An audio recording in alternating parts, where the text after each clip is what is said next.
everybody, and welcome to the finale episode of Overlight. Well, of Nova and Overlight campaign here on the Dotlight.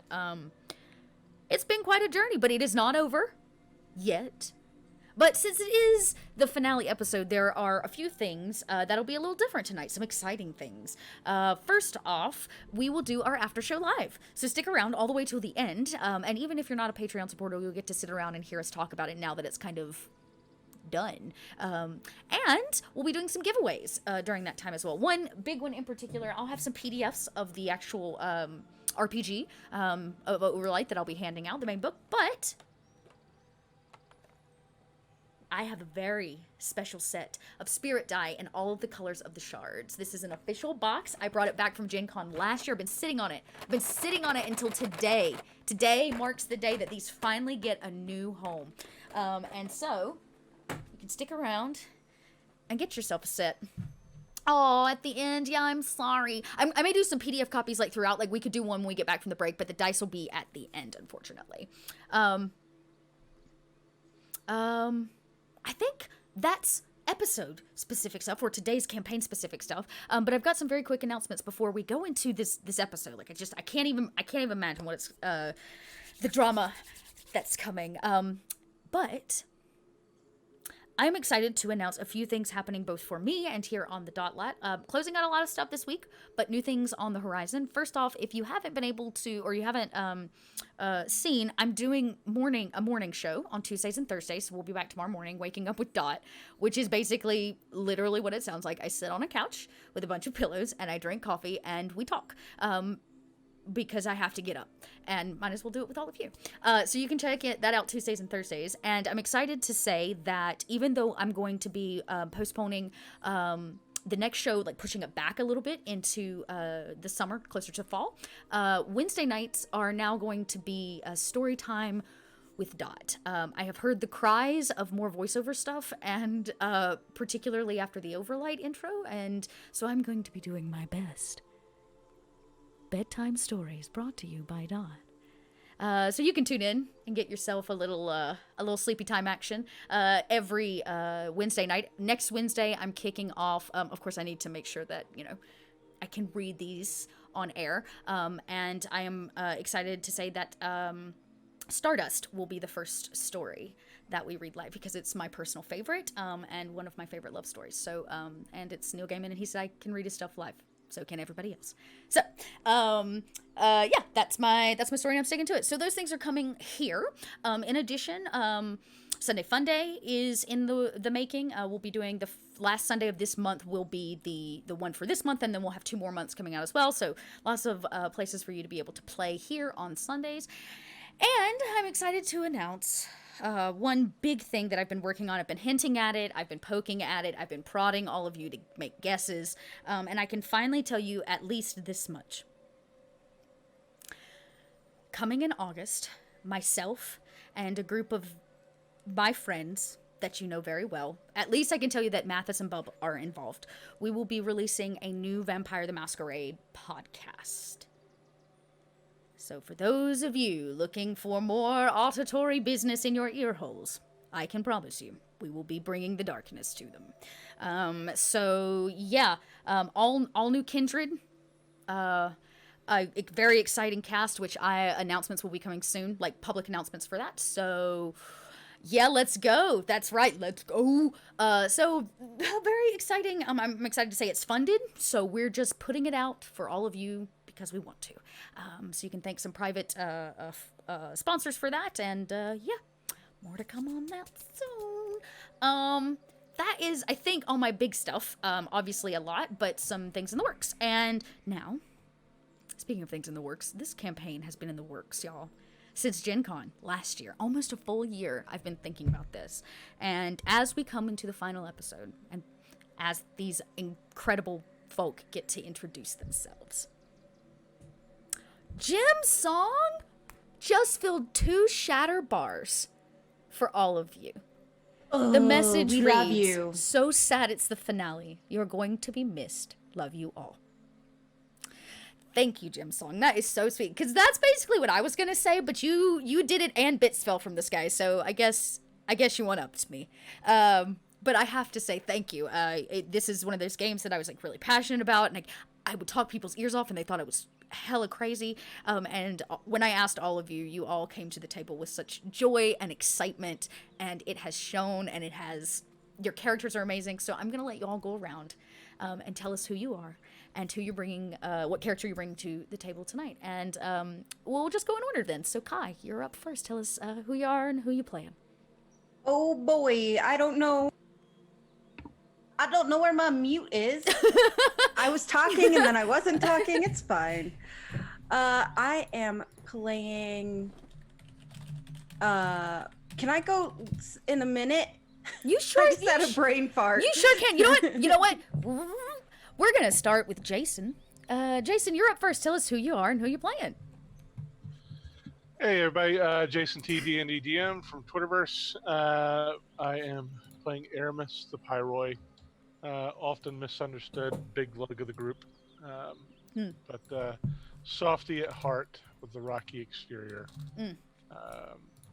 Very, very close to the littlest member of the group, who more often than not has a tendency to get herself in trouble.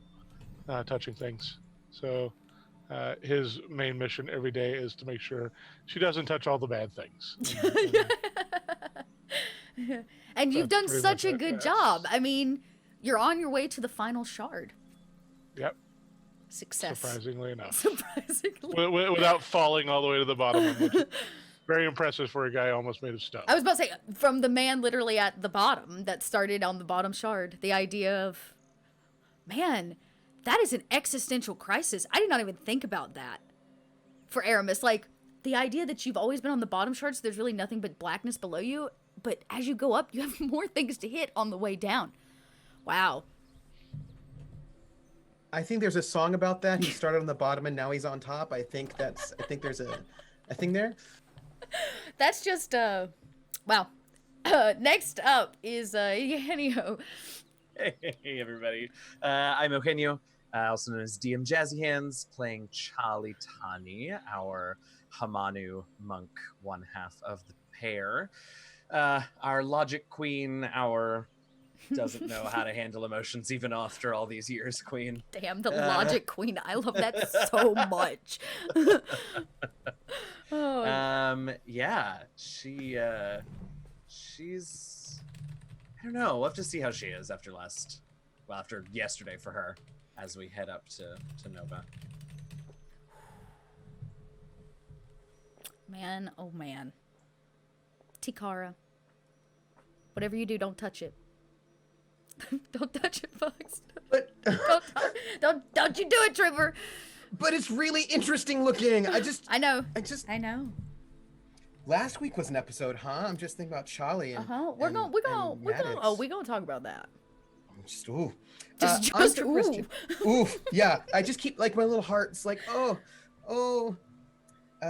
Trooper SJP and I am playing Tikara, who is our resident tomboy, who's like, 13, 14, little juvenile delinquent, artful dodger, orphan urchin type who likes to touch things and sometimes take them, even if they do not belong to her. But really, she's learning, she's going through a process of being able to have a childhood when she never had one, even as a child, and learning that there are people who won't leave her, and also learning about loss and mortality in ways that are more real than they had been in the past. And so it's been an amazing journey.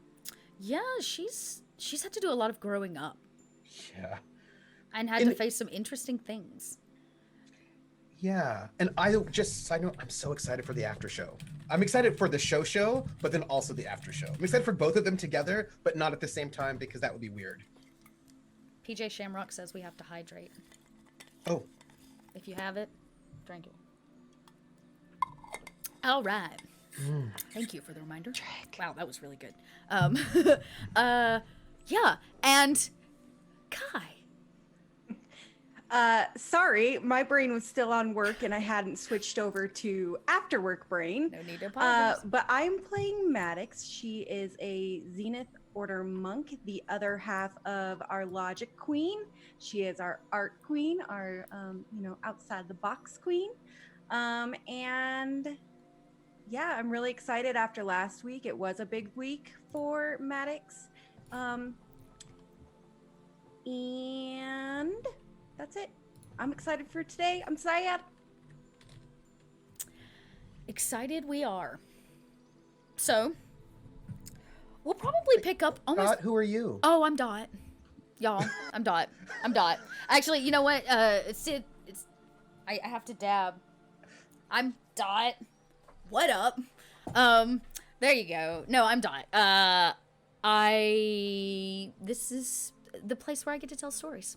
Thanks, gang, for being here and letting me do that with all of you. Speaking of stories, last week was an interesting one. They went to the frozen shard of Zenith, though high on the tier of shards, meaning like literally next to highest. It is a rigidly cold place, scattered with mountains and large ridges and lots and lots and lots of very cold snow. But maybe the Overlight was kind, or maybe it's simply because the Skyborn's journey takes him into the places that others dare not tread. They did not find themselves on the surface of Zenith. They did not have to bear cold or wind, no. They went into the bowels of the shard, and to a place called the Scarlet Labyrinth, aptly named because it is covered in this red stone that embers this deep scarlet red. But the caves are beautiful as they are dangerous, for it is the a horrid race that lives there, deep in the bowels of this shard. Giant Mothman, like the Mothman Chronicles. It's true. Giant. Mothman They're literally giant moths. Said, if you'd like to know the lore, said to be that they are grounded on Zenith, punished for their evil ways, basically. That the winds keep them at bay, and so they have tunneled and burrowed their way throughout this shard. Yeah. So, retrieving the shard was done. Retrieving a piece of this red rock, which was your goal, Aramis did with great stealth and athletics, until the end, unfortunately, giving your position away. But all of that to be said, it seems that what we actually learned is not how difficult it is to infiltrate a Scarlet Labyrinth, but the importance laid between a monk and a Hamanu, the bond. For it was two that guided you through this process to retrieve the item that you so desperately need before finishing your journey to Nova. But one of them, the monk in particular, did not return. He did his job as keeper of the elevator. He is to assure that none of the moths make their way to the surface via that portal. And so he sacrificed himself. A monk and a Hamanu once bonded cannot, we found out, live very long without the other. And so the Hamanu, who also guided you, passed in the evening. The four of you are housed. You are given great food. Warmth and welcome where you can find it. But in the morning, there is a solemnness that falls over this place.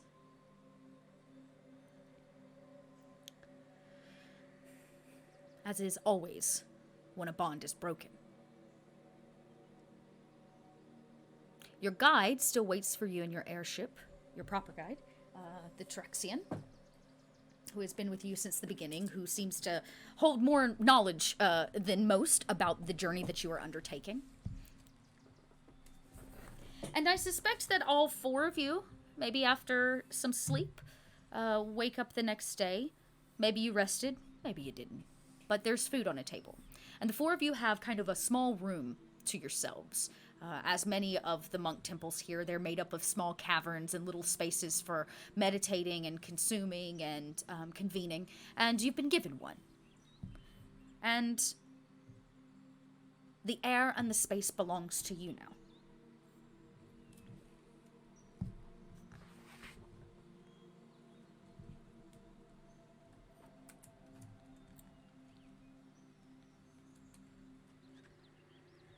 How long do you all sit in silence?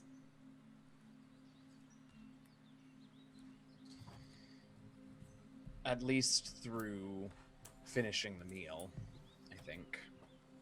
There's fresh fruits. You don't know where they're picked from. Tikara, they're frozen.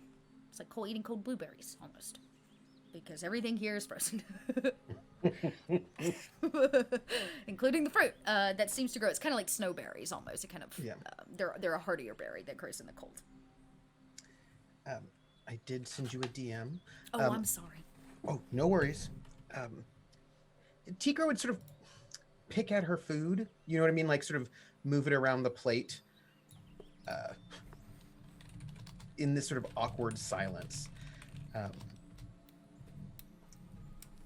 Wanting to sort of figure out what the grown-ups are doing, because clearly there's just a lot that has been unsaid, and she doesn't know how to deal with whatever this is that she doesn't quite understand. Yeah.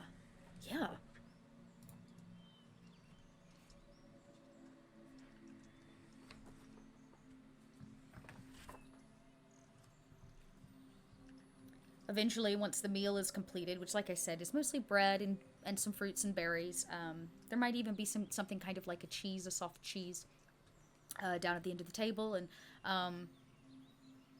once you've maybe had your meal in silence, a monk enters and looks at all of you, bows very quietly, and says, "May I clear the space?" Charlie will just get up, nod to them, and start heading for the airship dock. Maddox would follow pretty shortly after. Oh. Tikara and Aramis, the room clears very quickly. Aramis looks over to Tikara and just makes sure she's bundled up.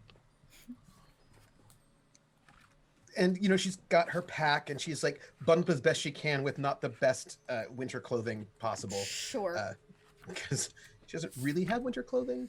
But she's got her pack that she's, they like... They would have probably given you some furs if you needed it. Like, they could have given you something to put on to just help you, even if it's just a blanket, a wool blanket. Yeah. And she's got herself all bundled up. And she just sort of gets up after Charlie and Maddox have left and the whole room is empty. And she would walk over to Aramis, and instead of like climbing up on Aramis's shoulder, as she normally does as we're about ready to leave, she would actually just kind of she would sit next to Aramis, like right by his side, and then she'd grab his arm and she'd just put it around her shoulders, and then she would just cuddle up into the nook of their chest just for a little bit.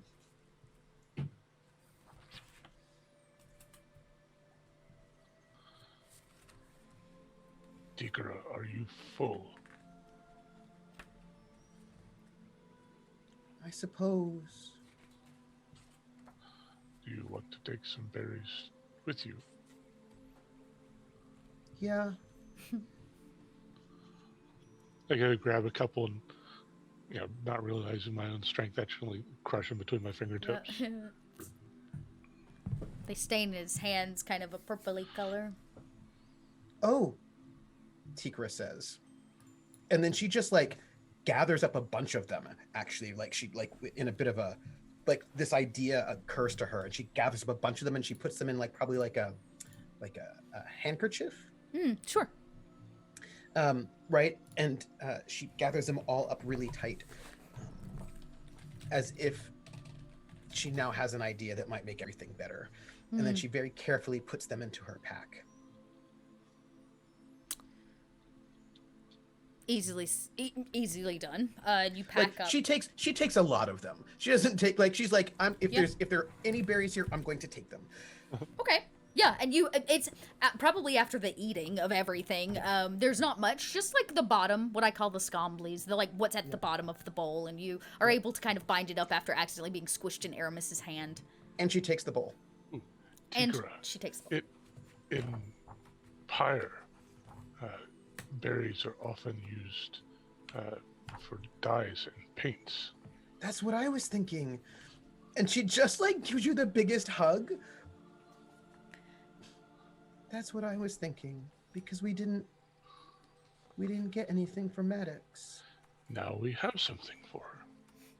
And she's so sad. Perhaps this will cheer her up. Let us go and take her the berries.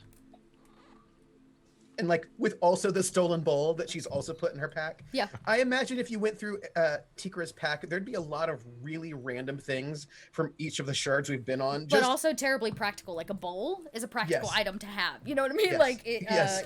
Survival item. Yeah, these are kind of survival items, and sometimes they're kind of shiny and cool. Sometimes they're just well, we need a little bit of string. We need that. We need string. We need a bowl. All these little survival items that she has gathered from all of the shards. Just, as you're walking, she sees a thing. She's like, we probably need that thing. And then she just takes the thing. There's been a lot of thievery happening throughout the campaign. A little klepto on our hands. Little clip, but because you might need it. It's not just because, it's because it's important. And then she climbs up on Aramis's shoulder. Shoulder spot. And as the two of you make your way out of this room, I'm guessing towards the airship, the camera actually kind of fast forwards or cuts to Matic and Charlie, who have been hot on each other's heels, headed for this airship. This temple is relatively quiet. It's very clear that this temple is built here for one very specific purpose, which is to hold ceremonies like yours and to guard that elevator. Yeah, Charlie's just walking, very stiff-backed, very, sort of purposeful. The closer observer might notice perhaps more measured and deeper breaths than are strictly required for such a walk. Oh, sweet love, I can't wait to find out what you said.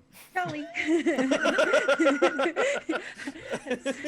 I'm just miming over here, actually. It's fine. It's part of your interpretive dance, Maddox is an artist. Yeah, right. Yes, exactly. It's okay to feel. Aw. Charlie will stop, but not turn around. And take a deep breath and say, of course it is, without turning.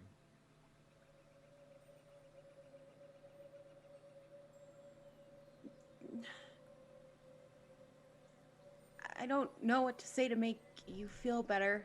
I know this is hard for you, and it's hard for me too, but we still have each other. And it's not going to change for us right now. No, of course it isn't. And I am very, very sorry if I have ignored how painful this must be for you as well. And I'm just going to walk out in front of Charlie and just hug her.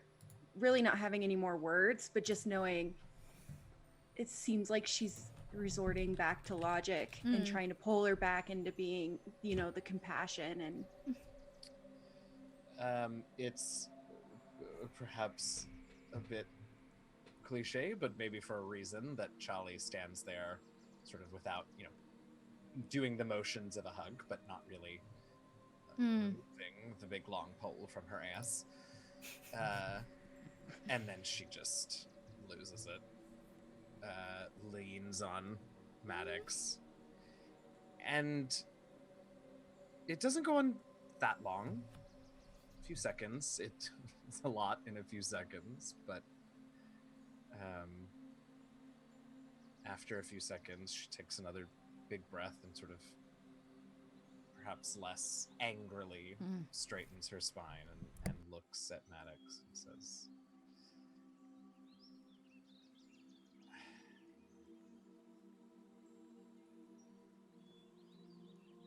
I'm always learning from you.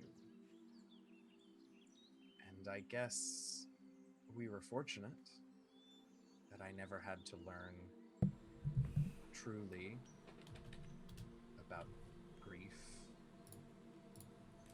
and what that actually meant. But I know now.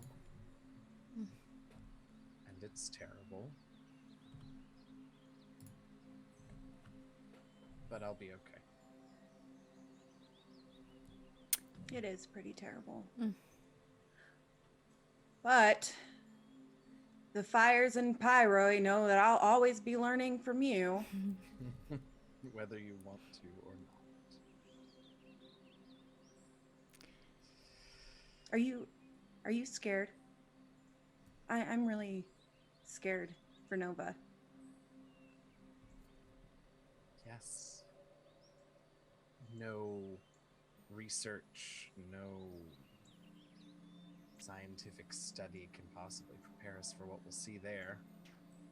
And as if the shard wasn't strange enough, the task that we go to achieve is, well, once in a several lifetimes event. So, yeah, I'm pretty scared. But if we make it out, what we're gonna show the world? I'll have so many notes. Oh, yeah, those. Yeah. And you'll have so much to paint and sculpt. I imagine the two of you kind of stand there having this like best friend conversation, like hand in hand. You know, two friends like hold each other's hands and just be with each other. And it's almost a identical moment, a nostalgic moment of after the bond, where they force both of you to hold hands. Then it was estranged and unknown, and now it's the balance of everything that the both of you need. A repeat of a moment in time. Before you know it, Aramis and Tikara, you can hear Aramis's feet coming down the hallway, Maddox and Charlie, and the four of you are able to easily make it back to the airship. There, of course, is Tanawak, the Traxian, who has kind of occasionally shown up to help you through this if you needed it. He sits there rather stoically.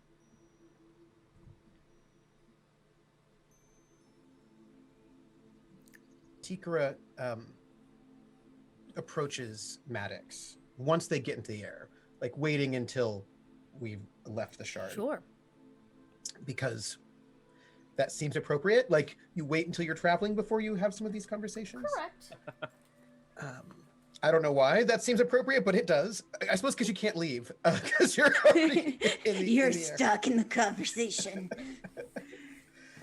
And Tikara has, in the interim, sort of secretly mashed up all these berries in the bowl, making a kind of a paste, and removing all of the berry vines, you know, or the stems, all of that. So it's a good paste.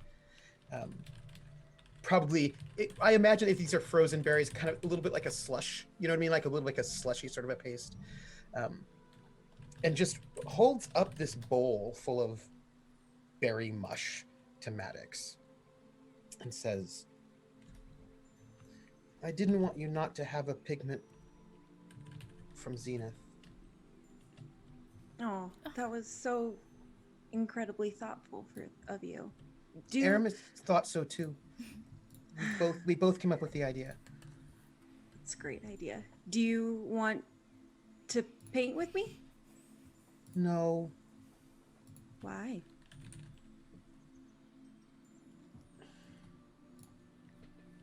You you and Charlie aren't telling me things.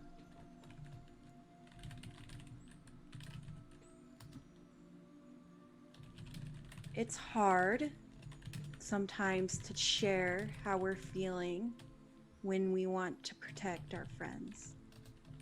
And that's what me and Charlie want to do. But you didn't... But you have secrets, and you're not telling me, and I don't understand what happened on that shard. I'm gonna sit down with the paint, and I'm gonna like pat the ground beside me for Takira to sit beside me. And I'm gonna start using those pigments to draw the face of the Humanu and the monk. And then, you know how you feel like you're really close to Aramis, like he's your family. And imagine how the wind feels with the sun, and how the sun feels with the grass, and the bond that all of that has. Like a That's companion. Yeah. That's what me and Charlie have. Like me and Aramis. And me and you. And me and It's- Charlie, and you and Aramis. Like all of us. It's a little different. Why didn't you come to say goodbye to us? And she points to the monk. You mean? Oh, hell. Oh, Yeah. Because Tikara doesn't know. Tikra doesn't know what happened. Because no one said anything to her, and so she doesn't know. If I look over, is Charlie watching us talk? Yeah, and she'll if there's a look of panic and help me, she'll come over. There is a look of panic and help me. Yeah, Charlie will walk over and say, Tigra, you know what happens when someone dies, right? People die all the You've seen time. that. Exactly. You've seen it many, many times. And you know that's what happened to what was his name? oh, The one that Lord. came down with us. Sorry. Oh, He had a name and it was He lovely and I can't remember what it was. did. Let me go back to my. That's well. You keep going. All right, I'm gonna keep going. You let My us know. notes Anyway. make no sense for last episode. So No, mine don't either. So, and they're. I mean, I have they're- notes, but what they are notice of, it's very unclear. Who's to say? Who's to say? So she'll say. Anyway, she'll say, and you know what happened to him, how he saved us, and what happened when we left him behind. So imagine, like Maddox was saying, if something happened to any of us, you would be really sad, right? That's why we have to be careful. Yes, it is. Sort of give a little side eye at Aramis. Yes, it is. But if something were to happen, you would be really sad. And maybe your heart would hurt. And maybe it would be hard to breathe. But What Maddox means when she says that it's different for the two of us, where it was different for the monk that came with us and the Hamanu that stayed above, it wouldn't just feel like our hearts were breaking. They would actually break. It wouldn't just feel like it was hard to breathe. It would actually be hard to breathe. You see, one of the wonderful things about being from Zenith is that we can bond with friends like Maddox and I did. And that's a wonderful thing, but it makes us connected in a very physical, very literal way. And so it's wonderful unless we lose the other. And then all of the things that everyone would feel at a loss are multiplied 1,000, 10,000, 1,000,000 times. Because we are essentially the same person, just split in two different bodies. You couldn't live with only half your body. So, is this like in Vale, where they put things on their bodies? Did they switch your hearts maybe, so that like if you can't, so your heart's in her body and her heart's in your body? Child, the Tanawak kind of speaks up. Forgot he was here. I know he lurks. He's a lurker. He's just good he's at a lurker. it. It's He's what he good at does. it. He's a knowledge Look. seeker. He's got to lurk and watch. He says, it is not about exchanging body parts or. But she said literal. It is literal. Close your eyes, Tikara. Concentrate. Do you What? feel the overlight?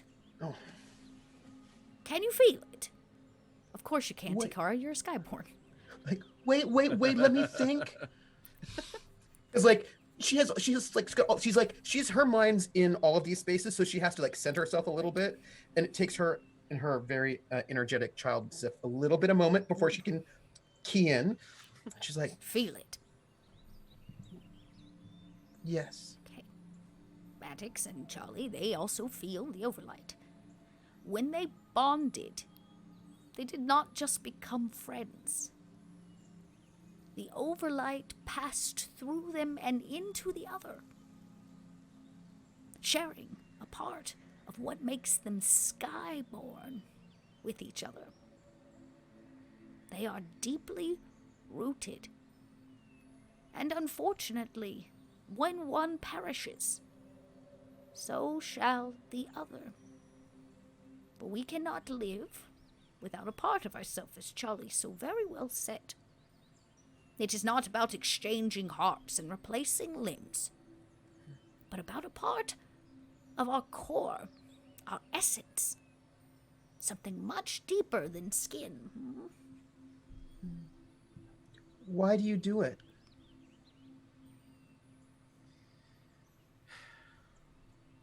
Well, we were forced to, but other people do it because But why would you do it? Just like all Skyborn, they have their reasons. Why have you chosen to follow the path of the Skyborn, Tikara? Is it going to be the same as Aramis, or Charlie, or Maddox? No. No, but what do you mean that you didn't want to? Looking directly at Maddox. I don't understand why. What happened? well, we both have a duty, and it was a good decision in the end.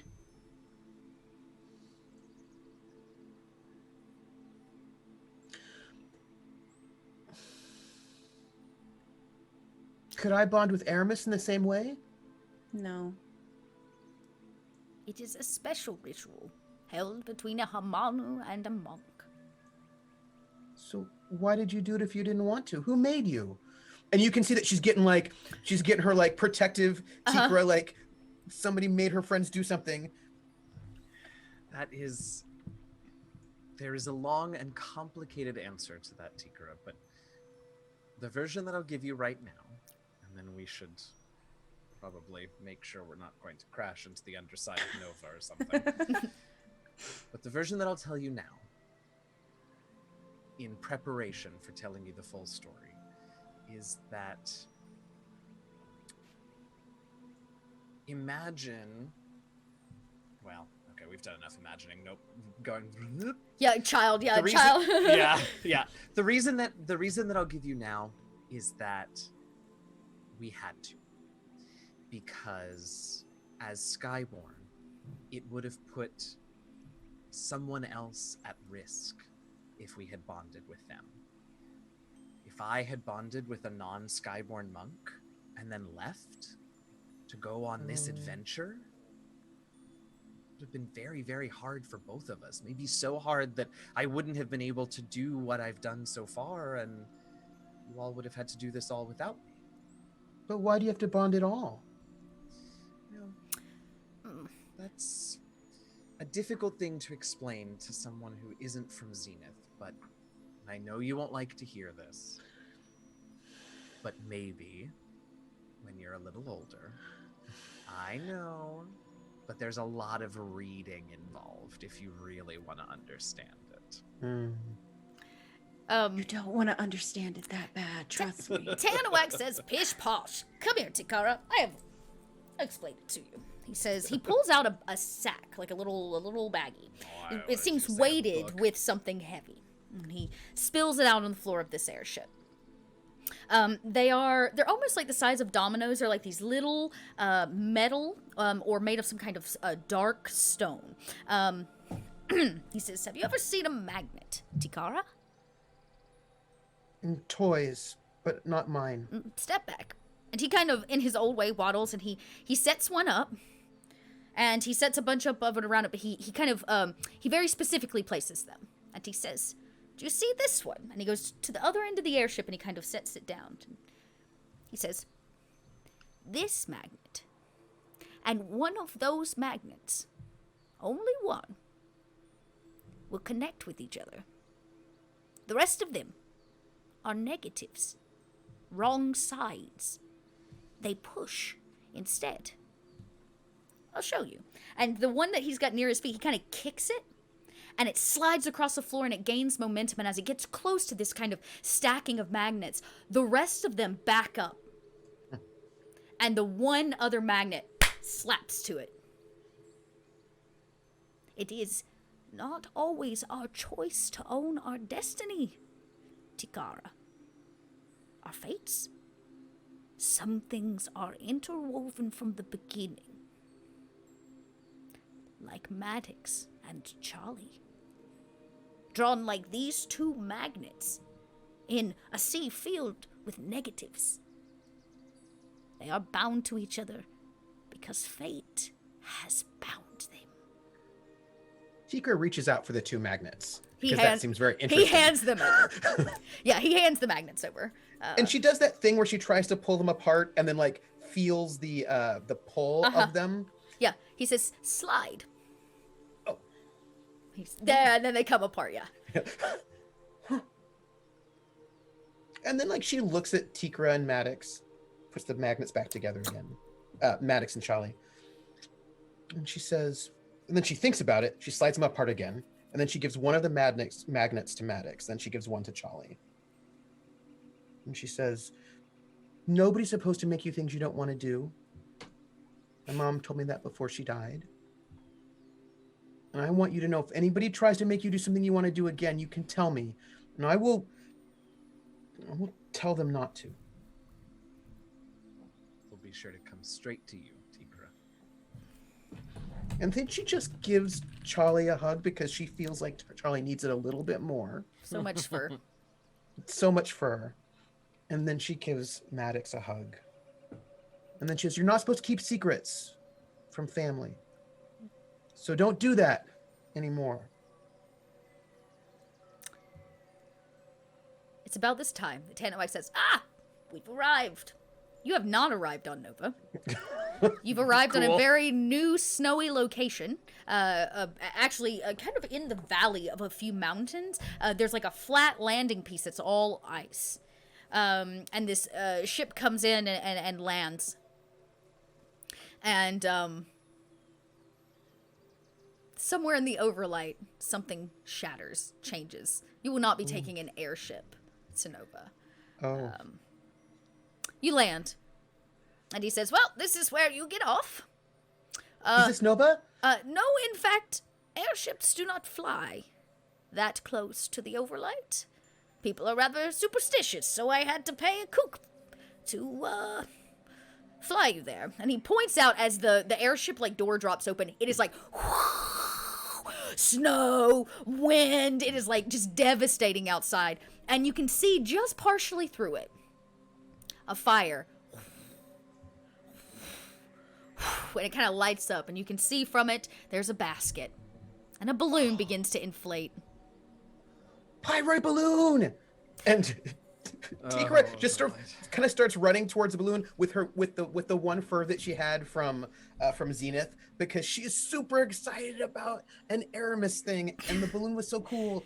And she just like trudges off into the snow. I don't know why I imagine Tikara takes like a step out of the door and it pushes you like to the side, and then you see Tikara begin running like after you really get your footing, because you didn't realize how powerful the wind was, and you run for this basket. The wind is frigid, and maybe because you're a kid you just don't care, because there are certain things kids worry about, and there are certain things that kids just don't. Nope. Lord, I've seen kids come to school in flip-flops and it'd be like below freezing outside. Like they just don't care. So kids don't care. The three of you are left, and Tanawak looks at the adults of the group. Aramis, Maddox, Charlie. And he says, "She is special. I have waited a long time to record the things that I have learned about the shard. I believe they needed to be passed down to the right mind. I would like for that to be Tikara.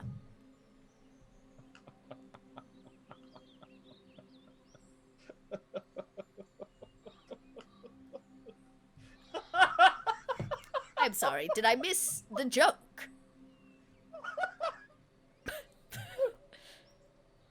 Sorry.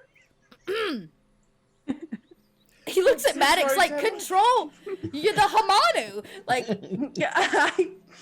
It's just so ridiculous imagining you trying to keep control of Tikara to teach her. oh, I see. Oh, no. My time on this plane is short-lived. I would be leaving behind my teachings to Tikara. I was hoping, Charlie, you would make it your purpose to teach her instead.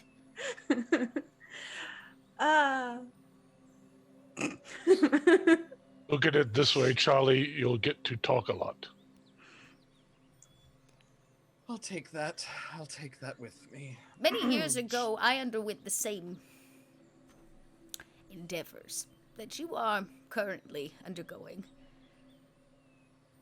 Along the way, I decided... Good for 500. Well, he kind of looks at you, he says, "It was not for the ritual." He kind of looks at you like, I'm not 500 years old, but I'm a smoking 250, okay?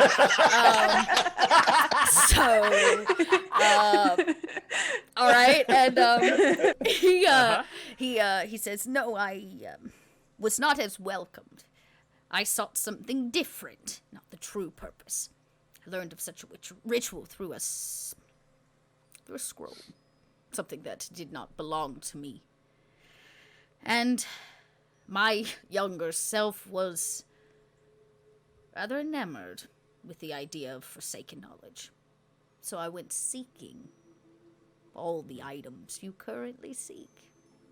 Not 500 years ago, it was more like 100, and was denied my access to Nova.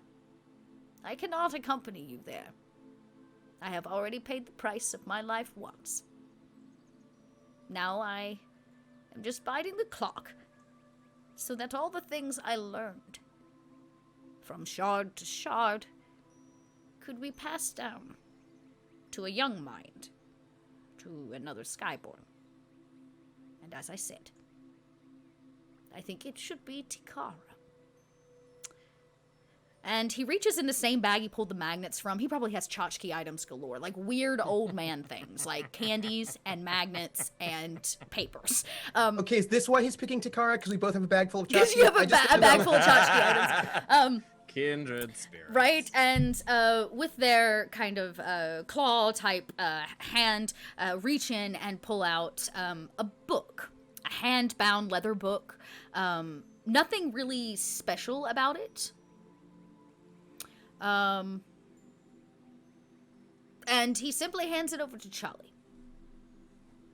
For all of you at home, if you would like to know what these writings are, they are the first chapter of the Overlight book, which is written in the first person from Tanawak to a different Harkin child. But in our storyline, it's going to be Takara.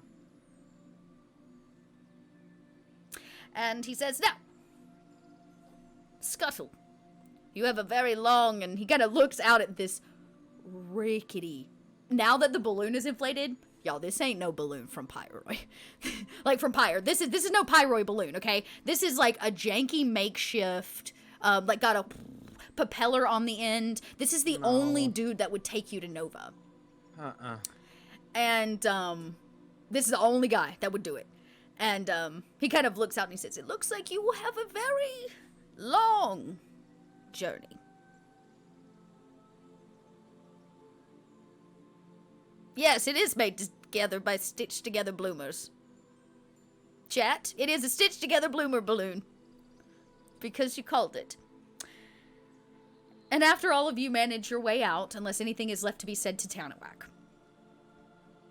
Oh, Tikara will wave because she was all excited. She's like in the balloon, and then she was like, "Oh, I didn't." I feel like anytime you like raise a hand, because you're in this like very high basket, you raise a hand, the like wind catches you, and you have to like always fix yourself, right yourself. Balloomers. It's a hot air balloomer. You get like, and it's probably in the basket's probably pretty tall. Yeah. For Tikara, so it's probably just like a hand, like in like a little top of the head waving, like a little hand. You should be very happy, Charlie. It is the pinnacle of Pyroid technology, your favorite mode of transportation. At least it's not the mist ray. Oh, Lord. And when you are all in the basket, you see that you, in fact, do have a kooky little... Oh, thanks for that gift sub, Jim Song. You see this kooky old... You know what's fun? He's actually from Vale. He wears a mask, but nothing like what you saw. This mask looks like it is just like his balloon, stitched and patched together from his years of travel. This man is a glorified pirate, and this is his boat that carries people when he needs to make some coin. And so there is this... Yeah, there is this, like, interesting kind of look as he looks all of you up and down. Tall, slender, gangly. He is not dressed for Zenith. He's clearly freezing to death, but he does not budge. He doesn't show that he's cold, but you know he is. And... Roll and die. Yeah. You want to roll die on him? No successes, but a spirit flare. What did you roll? It's fine. I'm just... Intuition. Intuition. I'm just my kid. I just want to know who this is. Like, who's this person? Are they interesting? He's kind of like kid self. You know, he pulls a thing and like flames shoot up. This is not done by like a large chunk of rock like it was when you came from Pyre. So many gift subs. Thank you. So It's a failure, but you know. It was a failure. So you don't know a whole lot about him. He seems to belong here. Are those his bloomers? More than likely. I just give him a look. He smiles underneath what is actually a half mask, which is interesting. It's not like a full mask. It's like a half mask piece. And he smiles and is missing some teeth. And so, man, we're just like, this subscriber train right now is hype, y'all. Amazing. And so that's it. He kind of smiles at you with a couple missing teeth. You see he has one gold one, which is, you know, gold is an accent color for all, anybody from Vale. Like Vale, gold is their thing. They inlay it in all of their skin. He has it inlaid in the bedding of his fingernails. You can see it around his hands and stuff. But his hands are dirty, so it's like dirty gold. It needs to be cleaned. You know what I mean? Like he doesn't really exude that usual.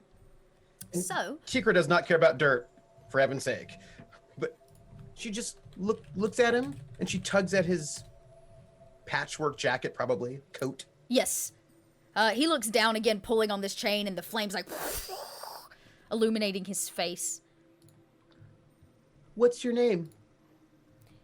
He says, "Well, I'm Greymander." I'm Tikra. Tikra, it is nice to meet you. Have a seat. It's gonna be a bumpy ride, kid. Ooh, am I allowed to climb up on things? I suggest not, unless you want to become one with the Overlight. No. Not literally. And she looks at Charlie. but more like, I've used your words. Like, look. Like, she's like very excited about, she's like, look, big words, very exciting. Like, Yeah. Yeah, he like, looks at all of you as you kind of hop into the basket. This basket is definitely large enough to hold you. That's not the question. It looks handcrafted, for sure. From vines of possibly banyan, like dense vines of banyan, dried vines of banyan, and is this, like I said, this is not a very classy ride. This, before you take flight, your ride disappears into the white horizon. Before you go and the doors close and Tanawak simply waves goodbye and he says very loud, "Come find me if I'm still around, or if you make it off of..." And the wind kind of blows. I can get a roll from anyone who wants to try to hear what he actually said there at the end. We'll make a roll. I imagine we all will, but perception? Perception. I just don't think I'm doing anything but trying to stay as low in the basket as possible. The good news is it does shield from some of the snow that's just like blowing, so... Okay, you Small hear... mercies. Tikara, you simply hear him say, "Come find me afterwards if I'm still around, and if you make it off that dreaded shard!" And I just give it like a woo, like, cause like woos carry pretty well. It's like, that's like my woo goodbye. Woo goodbye it is. And woo rings out. He introduces himself, Greymander. "I'm Greymander. I'm the captain of this here vessel, and I'm gonna ask you alls to sit down. And strap it!" And he tosses a rope to all of you. He says, "Lace it through the weavings and bind yourself to the basket. Last thing we need is one of you going overboard." Tikara does with not enthusiasm, because standing up and looking would have been way more cool. But, follows directions. He says, "Don't worry, kid. We'll get a look when we get there." Okay. He goes, "I've always wanted to go to Nova. They say there is some crazy things on their shard. Closest to the Overlight, too. They're rainbows. Right." He kind of looks at you like, "War blinding light? Sure." And she just made that up because it seemed like... The right thing, yeah. Yeah, and made her look seem like she knew stuff. That was cool. And he goes, "So where are you going? Here on Nova, where am I dropping you?" Looks to Charlie. They didn't tell you where we're going? No. Well, we have to find the library. She is ropes. She's just ropes. She is tied down. So she just sort of raises a finger and is like, "Nope, no idea." We're supposed to find... Wait. The falling library spire. But how do libraries fall? I've never been to Nova, right, kid? Me neither. They're green stones. They're green. They're green stones. I don't think it's an actual library, or maybe it is. I don't know. But they're green stones, but I assume they're falling or they're fallen. Maybe they're really big. Maybe they're giant. While you're talking, we're taking flight. He's just letting Tikara just go on and on about what she knows, at least of what she thinks Nova is all about and where you're headed. And you watch, he says, "This is gonna get tricky." And he kind of releases the rope that has the basket tied down. And as he does so, you see him, like, close his eyes. And the Overlight reaches out and absorbs through him. You see it penetrate his skin, and he creates some kind of shield around the balloon as it takes flight so that it can get lifted in this storm. It pushes, and you can see him struggling as he tries to concentrate. The balloon lifts naturally. That is not the struggle. Yeah. I imagine it's control, right? I mean, in these winds? Yeah, he's trying to control it around it until you can kind of break free. And he struggles, and it rises, and maybe it pushes you a little off, and eventually you finally rise above kind of the clouds of Zenith. Dense, white, full of snow. And you come in contact with direct, pure Overlight. for those of you at home, Nova is of course the highest of all of the shards. Let me give you guys some of this. Boom sauce. Nova is of course at the very top and is smaller than Zenith proper. And you're coming up kind of on the eastern edge of Zenith, meaning that once you rise above the cloud line, there is nothing between you and literal Overlight. If you miss Nova, you miss. There is nothing. And the balloon rises, and he finally lets go of whatever powers he was kind of filtering through these incredible chroma powers. And he looks at all of you and goes, well, and kind of pulls more flames. Now we float.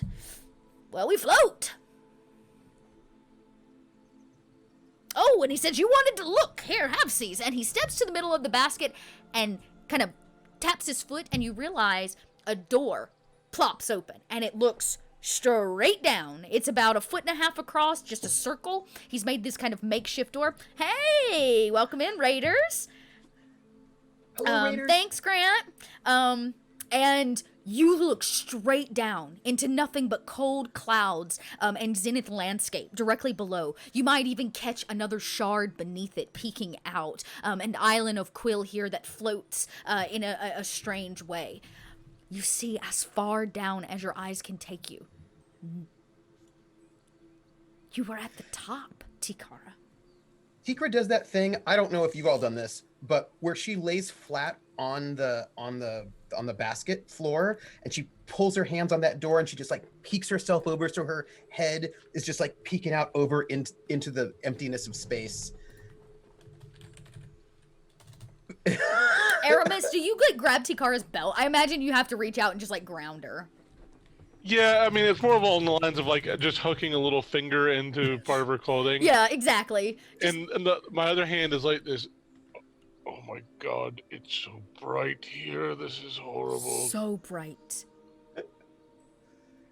I imagine that Aramis, that so many times in life, Aramis has hooked a little bit of Tikra's clothing, and Tikra just has no idea. Like, Tikra has no idea how often. Oh, of course not. Aramis is just on the hood, on the belt, just little bits. Just little bits here and there. I was gonna try to make that clearer, and I did not do a good job. There we go. So you can see Nova there at the top, and you float up, and there's this great moment, Tikara. You get to literally look down over what's left of the world. How many shards can you see? Well, if we take a look at Roll20, let me see if I can't ping it on the actual Roll20 map where you're at, and we can maybe do like a, I don't know, line. This is pretty incredible. So you're coming up really over this edge here of Nova. So you came off the end of Zenith here, and you're floating basically straight up, and it looks like probably what you're going to do is hang kind of a left and then drop down on the island, because you're driving in a balloon. This is not an aircraft. So you would probably from here, I'd say you can see part of Quill. Hark is wide. Like, I know it's kind of a weird angle. It's not very narrow. It's like really wide. So there is a possibility that you might be able to see edges of Hark. Banyan is mostly hidden. That's what makes it kind of a different forest and rainforest than, say, Quill. They're just different atmospheres because it's mostly in shadow. But you might, if you guys drift over here, you could possibly get a peeky peek at Banyan down here.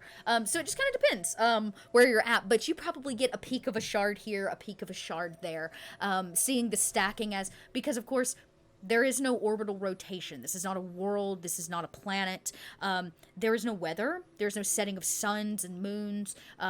Things are just different. And so these shards just float. And so the ever like changing position of them is what creates the dynamic of shadow. Tikra gets involved in a driving game, because I imagine this flight does not take 15 minutes. I imagine it's quite a long flight. Yes. And so Tikra is doing her own driving game where she names the shards when she can see them. If Banyan pops out, she goes, Banyan. And like, if it all, she can see, it's like, I bet that's Vale. that's mine. That's Hark. And like she'll just and like Oh, if it's she's just like because I imagine some of the ones that are lower down are harder to see, and like you might not get them until in case something just moves. And like she's just trying to see them all. She wants to see Pyre is what she wants. Yeah, if So you can see all the way down to Pyre, you didn't punch somebody. So Yes. Why don't you roll? I mean, you can roll again. Perception? A perception, yeah. She wants to see Pyre because if she does, then she wants to show it to Aramis because that's their home. I mean, now you understand that this is like hundreds and hundreds Yes. of miles to the bottom. Okay. 1, so probably not. No, you No. struggle. Pyre is just too far. Too far. And it is centralized and underneath a lot of other stuff. So many subs again. Thank you. So many gift subs. Yeah. That's what she's doing. Yeah. She's like very excited about playing this game. That's also a little bit dangerous because her head is like poking out over the vast emptiness of space. Yeah, and who knows how long that stays open. But it begins to get warm. Now, I'm not talking hot. It's not like opening an oven, not a sauna per se. But definitely a warmth. It's no longer cold. It's no longer snow and sleet. No force winds.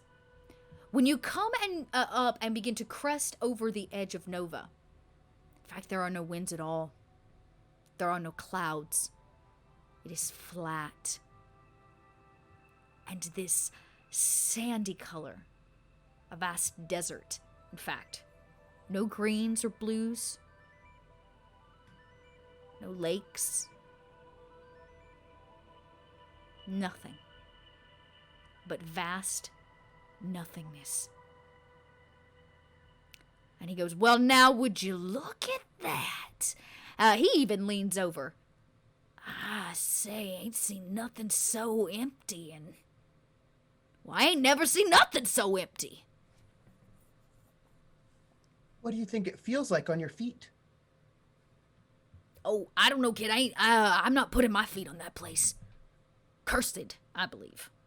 No. Plus, don't matter. Those 21-legged critters will eat you anyways. 21 legs? And he looks right at Aramis. He goes, I bet you one of their tendrils could bite right through your thigh. What do they look like? Well, they're a critter. How many arms do they have? If they have 21 legs. They're, he kind of looks around and he goes, the kid knows what's happening, right? As much as any of us. So they have 21 legs and how many arms? 1 arm. Where'd you grow up? You ain't never heard the tale of the Novapindra? And No. they're, and he makes this motion with his hands. They're like creepy crawlers. No. And he goes, let me guess. This is your friend. And he puts kind of a skeezy hand on Aramis' shoulder. Yep. And They're my best friend. He says, Novapindra is 3 times as long as your friend. They don't stand upright like you and me. They ain't got a spine. They They're skitter like ghost worms. smaller. He's not even sure if he knows what a ghost worm is. He's maybe not ever seen one. He goes, no, like a bug. 21 legs, no spines. They slither across the desert. Them Novapindra. They seek flesh For breakfast? for everything, kid. All 8 meals. They eat 8 times a day? You don't eat 8 times a day. No.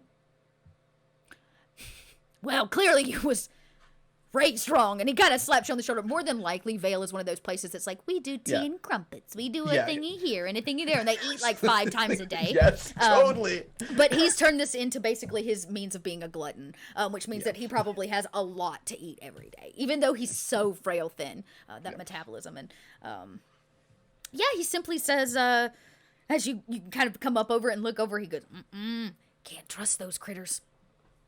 Sometimes they hunt them if they make it off shard or whatever, but But we're going to the fallen library towers, spires, fallen green rocks. he looks at Aramis, and Aramis, I would say would be culturally known that the greatest Pyroi warriors hunt the Novapendra when they do, in fact, come off shard. Occasionally, they'll be heard riding the Overlight through clouds in one location, skimming through Quill back up to Zenith. Most people believe it ghost stories or folk tales. But the great warriors of Pyroi get to wear their shell, their chitlin that they have on their body. And it makes the literal best armor in all of the shards. You yourself have only probably ever met maybe one or two people that hold a piece of that. But you know that like a piece of one of these creatures can make, a pauldron set or an entire chess piece. It's large. This creature is rather large and it is basically a centipede. So let me see if I can pull up a picture. I think I can. And they're huge. They're about 3 times as long as you are on average. They scutter about, your people would say that they are beasts that deserve to be hunted. Evil creatures that feed and corrupt the Overlight. Is what a lot of people believe, and what the general populace believes. If we do come across one of these Novapendra, we should probably attack it before it attacks us. They are quite deadly creatures. Ooh. What language do they speak? She says to Charlie, basically. She figures Charlie knows these things. Violence. He's said they are wise beyond understanding, so I imagine many languages. He kind of spits at that. Wise? They're just bugs. Big ones that'll eat you. Charlie, you know that that's not your true. Opinion of them. Yeah. You know that is not at all true. That they are actually a very intelligent species. I mean, here they are doing one of the most important rituals in all the 7 shards. Precisely. Have you ever been to Banyan? Of course I have. I've been to Banyan. Did you know that the bugs there are smart and they can tell you things? All of Banyan's alive, kid. Of course, well, I wouldn't call it smart. I'd call it sentient. Looks to Charlie. Difference without a distinction. You're both right. And he begins kind of pulling and tugging. The balloon kind of tips a little as it starts to come over the top of Nova. And he said, so you're going to some library. You know I don't know where that is, right? Well, it's green. He looks across, all of you look across, even if you drop the hatch out. It's desert, it's sand, it's dunes. There's nothing here. At least where you're at currently, you don't see anything. Yeah. Perhaps it is underground. Oof, we'll never find it if that's the case. We just have to keep looking for it. Oh, who's on your list? Oh, who is on my list for here? You open it up. There is nobody listed for Nova. Yeah, I kind of wondered. We just have to fly till we find the green rocks. I bet they're huge. I ain't got time for that, kid. My job was delivery. I'm ready to deliver. Well, deliver where? Wherever you like. I can put it down right here if you want. No, we're still looking for the perfect spot. Keep flying. Oh, he says, I'm going to make one pass. He means like over the shard. Whoever wants to roll the perception is welcome to. All right, this now I should probably do, huh? Perception, right? Game. Oh, yeah. Yes. You can definitely roll it if you'd like. Oh, no. Oh, okay. No, she was okay when she wasn't looking at how far up we were, but... Yeah. Yeah, you look over and you're trying to... But that stomach drops out. Mm-mm. No, Nope. and I'm too concerned by Charlie feeling so... I just like all the stuff. You pass across the entirety of the shard. It takes you another hour and a half. And you search. And you search and you look, and there's nothing here but sand dunes. You know what? I'm gonna spend one of my sad little. I don't have many, but I'm gonna send one of my spirit points to make that a 2. Oh, okay. Yeah, you're definitely welcome to do that. I mean, I will do that. I don't have many because I'm Okay. Tikra runs by luck rather than by spirit. sure. But I will do that. So I'll make that a 2. Yes, a literal needle in a sandy desert is what you're looking for. Okay, you move it Yeah. up to a 2. Cool. You don't see anything green. But you do see something. Off in the distance, there seems to be some kind of... It's almost like a mirage, which I know Tikara has never seen before. But that's kind of what your eyes begin to make out. That kind of along the horizon line as he's lowered, as you are all like searching and kind of skimming across the surface of this desert. You see it on the horizon, this movement. It trickles a little bit and it begins to become more apparent. It is gray and odd colored in nature. I don't want to make Aramis very concerned. However, I'm going to make Aramis very concerned because in order to look, it's going to be one of those things where I am laying down. It's true. But there's a lot of squirming and like further and further, like scooching out into the void of space. Like, because clearly the head is not big, is like not enough. So it becomes like the shoulders and then the arms. More, and a little more. Yeah, as I'm like squirming. You keep peering, but it's actually your eyes, not your eyes, but your ears that begin to pick up on something. A sound of fluttering and big buzzes. It accompanies the strange mirage that is getting closer, larger, and clearer. Oh, there's a thing over there. And I'm pointing, but I imagine my upper body is actually underneath the basket at this point. Sometimes I've squirmed out so much, and so I'm pointing. People can't necessarily see where I'm pointing because I'm pointing underneath. As you point, and he goes, "What are you talking about?" And he leans over, looks out on the horizon. He goes, "Oh, it's just your eyes playing tricks on you, kid." He doesn't see anything. I can hear it. Listen. I don't hear nothing. And then he goes, "Wait a second." You start to hear it. This mass fluttering of wings as it looks to be that a swarm of bugs are headed towards you. Even at this far of a distance, you can tell they're bugs because they're massive. The whole swarm of them. And as you're passing back over the shard as he promised, basically you kind of come and gone, something in the overlight was disturbed. Maybe it was your shadow that woke these massive creatures out of the sand, but they have taken flight and they are headed straight for you. Yes, basically they're massive locusts. And I say, "Nova Pendra are coming." And I scoot back into... He looks over the horizon, he goes, "That ain't Nova Pendra, kid." And he begins kind of like, he goes, "We got to get out of here." And he's trying to like get you up. But this is not a craft of dexterity, and it's definitely not a fast craft. And they are on top of you in no time. I'm going to let you all take action first because it would take them a second to like get on you before they begin doing things like, I don't know, tearing up your balloon.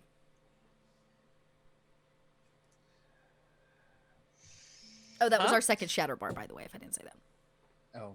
The locusts are the second shatter bar. Yeah. I figured. Presents.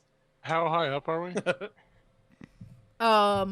He did bring you down because you're kind of like scoping, so I'd say you got to keep the balloon in the air, so 100 feet. What's Maybe. the captain doing? He's trying to he's actively adding like flames to put more to like rise the balloon and like try to move it. He's trying to get away, but it's not like an airship, you know what I mean? So he's trying to do what he can, but it's not like he can be like and make it go faster. So if it helps, I'll do that too. yeah, right. That's my action. Is Maddox our craftiest person in our group? I would think so. I would think. So this is kid ideas, right? You know how kids have ideas? And they may be bad ideas, but kids have ideas? Uh-huh. Don't I? Tikra knows that Maddox is our artist. And so because what she heard was sounds, she thinks you fight these things with sounds. So she pulls out of her pack these ghost worm bones that they got in episode 1. 2 of them. And she hands them to Maddox, and she says, "Quicks, rub them together like an instrument. You can make a sound, and maybe it'll make them go away. Go, go, go!" I don't know how to you do it. No, you're a musician. Go. I'm not a musician. Rub them together I'm an artist. like a grasshopper. Go, go. And Rub them I'll rub them together. You kind of start rubbing together. Okay, so you're basically trying to craft the sound of locusts to like calm them in your general area. Mm-hmm. This is just like Tikura's I've seen things rub together that make sounds. Sounds are things. Go. Like this is. And after panicking for a second, because in situations like this, I like to hide behind Aramis. Correct. I will try to make like cricket sound, locust sound. I'll say this is a compassion craft. It's a weird idea, but kids have ideas. Kids have ideas. Make magic out of nothing. You want me to do compassion or craft? Both. Is it once you're... One, I have a D8 in one's craft your and a virtue. D10. Yeah. Right. One's your virtue, one's your skill, right? Uh-huh. Yeah. Oh, So you can do both of them. Yep, you can do both of them. Okay. Right. I always forget, too, it's a double dice pool for this game, so you pull from 2 of the stats, not just one, right? Yeah. And remember, you have a garden token from me, so you can re-roll any failed dice if you need to. Where'd my roll 20? Oh, there it is. Sorry, I was in the wrong window. No worries.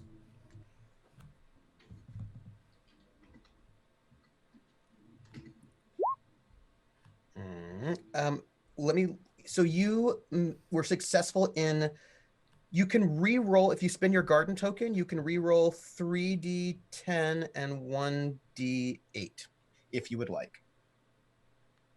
How do I do that with what we have? You would probably just have to manually do it. I would just type in 3d8 and let's see if any of them are above a 6. 3d10. 3d10, I'm sorry, 3d10, and let's see if any of them are above a 6, and then we'll do the 1d8 separately. Yeah. I think we'll just do it manual.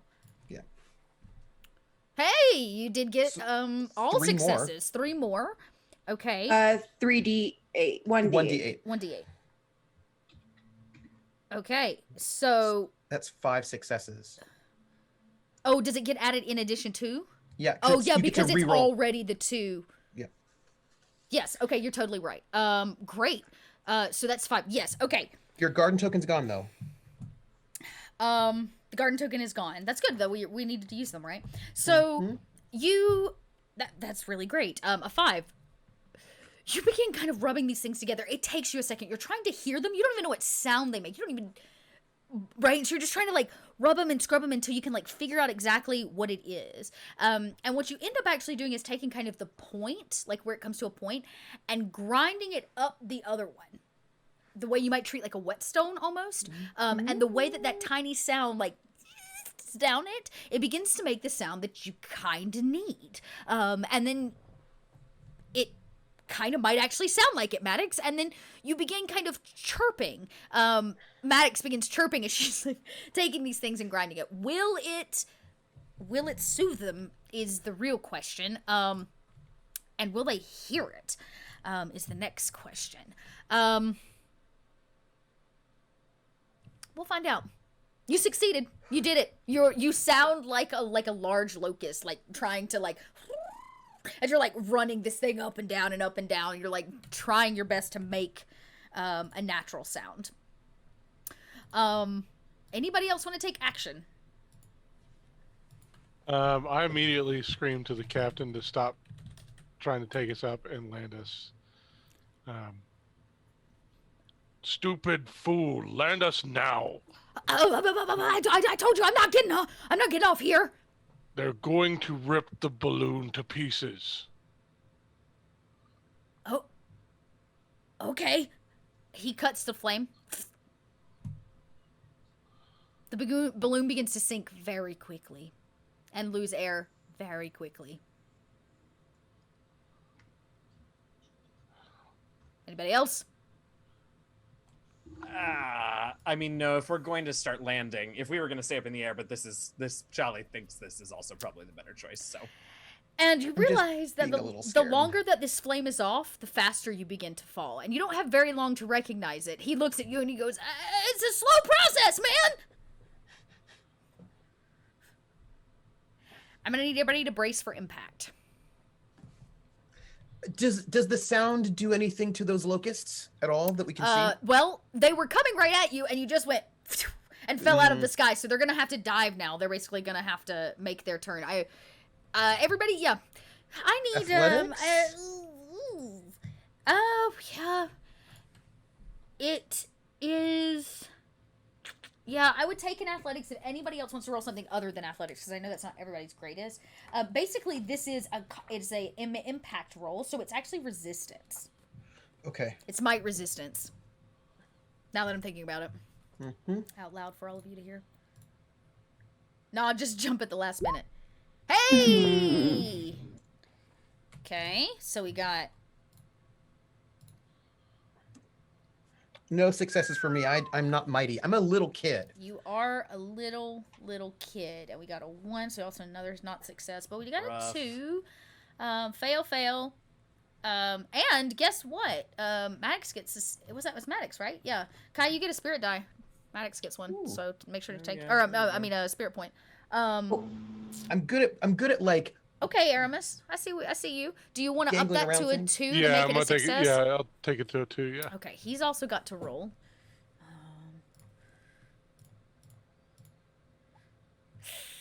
Oh! Okay. ooh. Well, he fails hard. Okay. Oh. This massive basket comes to a resounding thud into hard, dense desert sand. It poofs upwards as the basket smashes and dumps out. All of you fall out and begin kind of rolling down a sand dune. You hear this massive buzzing as it comes. I will tell you this. It consumes that balloon in that basket and breaks it apart in moments. The only reason you are all not possibly dead or literally fighting for your lives is because you are actively now rolling down a sand dune. Ooh.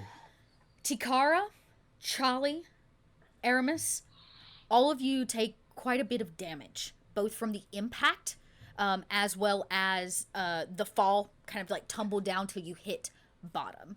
Aramis spirit flared up to get a success. Oh, that's right. I'm sorry, Aramis. You're right. Thank you for reminding me. 4, in fact, you take. Okay. Dislocated shoulders, the crunch of maybe a rib. This is no light impact. You fell from a few hundred feet. When your bodies stop tumbling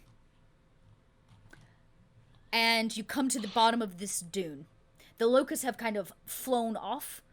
There is now no balloon to get off this planet. Not that he was going to actually wait for you, but there is now no way off. And he lays unconscious. He has a very large, like, gouge in his head, and he's, like, bleeding out into the sand. The only person... Well, Maddox and Aramis, both of you are able to pick yourself up. But Charlie, Tikara, you take 4 points against your health track. I like crawl on my hands and knees as I kind of get my balance over to Charlie. Yeah, sand is in everything now. All your flowy clothes. Whoever told you flowy clothes is great for the beach, they lied. They lied to you. They lied to you. And they, you're like, it's in your hair, it's in your eyes, and you run over to Charlie, injured, no doubt. Maybe bleeding, lots of sand and a lot of fur. I don't know how actually injured you are at this point, Charlie. My mute. There we go. I had taken wounds. I had not taken a major wound yet, so they healed after a rest. So I'm up Perfect. to my first major wound. Great. Okay. So first major wound. Okay. I would say probably something like a really maybe a broken limb, a wrist, Yeah. something like that. A completely like dislocated shoulder. That's sort of what I was thinking. Was, Yeah. Which I hate. That's because Charlie's a big lady, and that kind of Yes. tumble can easily would dislocate a shoulder. I don't have a major wound yet, but I'm just 1 box away. Okay, so you're good. Yours is probably You're a little bloody. You got those bruises and scrapes down all of your Everywhere. elbows and your knees. Nobody taught you Everywhere. how to tuck and roll No. from a moving vehicle. Yeah. Aramis, you would see this as well. Tikara is bleeding, but it seems, in fact, that the gentleman, Greymander, who flew you here, is really bleeding out of his head. And it's odd because his head lays on something solid, not sand. Like something hard. I totally don't notice him. I'm over tending to Takara. Like, that's not what I care about. I'm looking to make sure that we're all going to be safe from this, whatever, like from the things. I'm looking to see if the things are after us. Oh, they're gone. The reason that they did not follow the 5 of you is because of Maddox. They attacked the balloon and the basket instead. After I know Charlie's decently okay, I'm going to check on the captain and probably take, one of the flowy sleeves off my shirt and wrap it around his head, see if he's alive, and then I assume I'll notice whatever his head was laying on at that point. Yeah, you kind of go over and you go to kind of dab his head. He has a massive head trauma.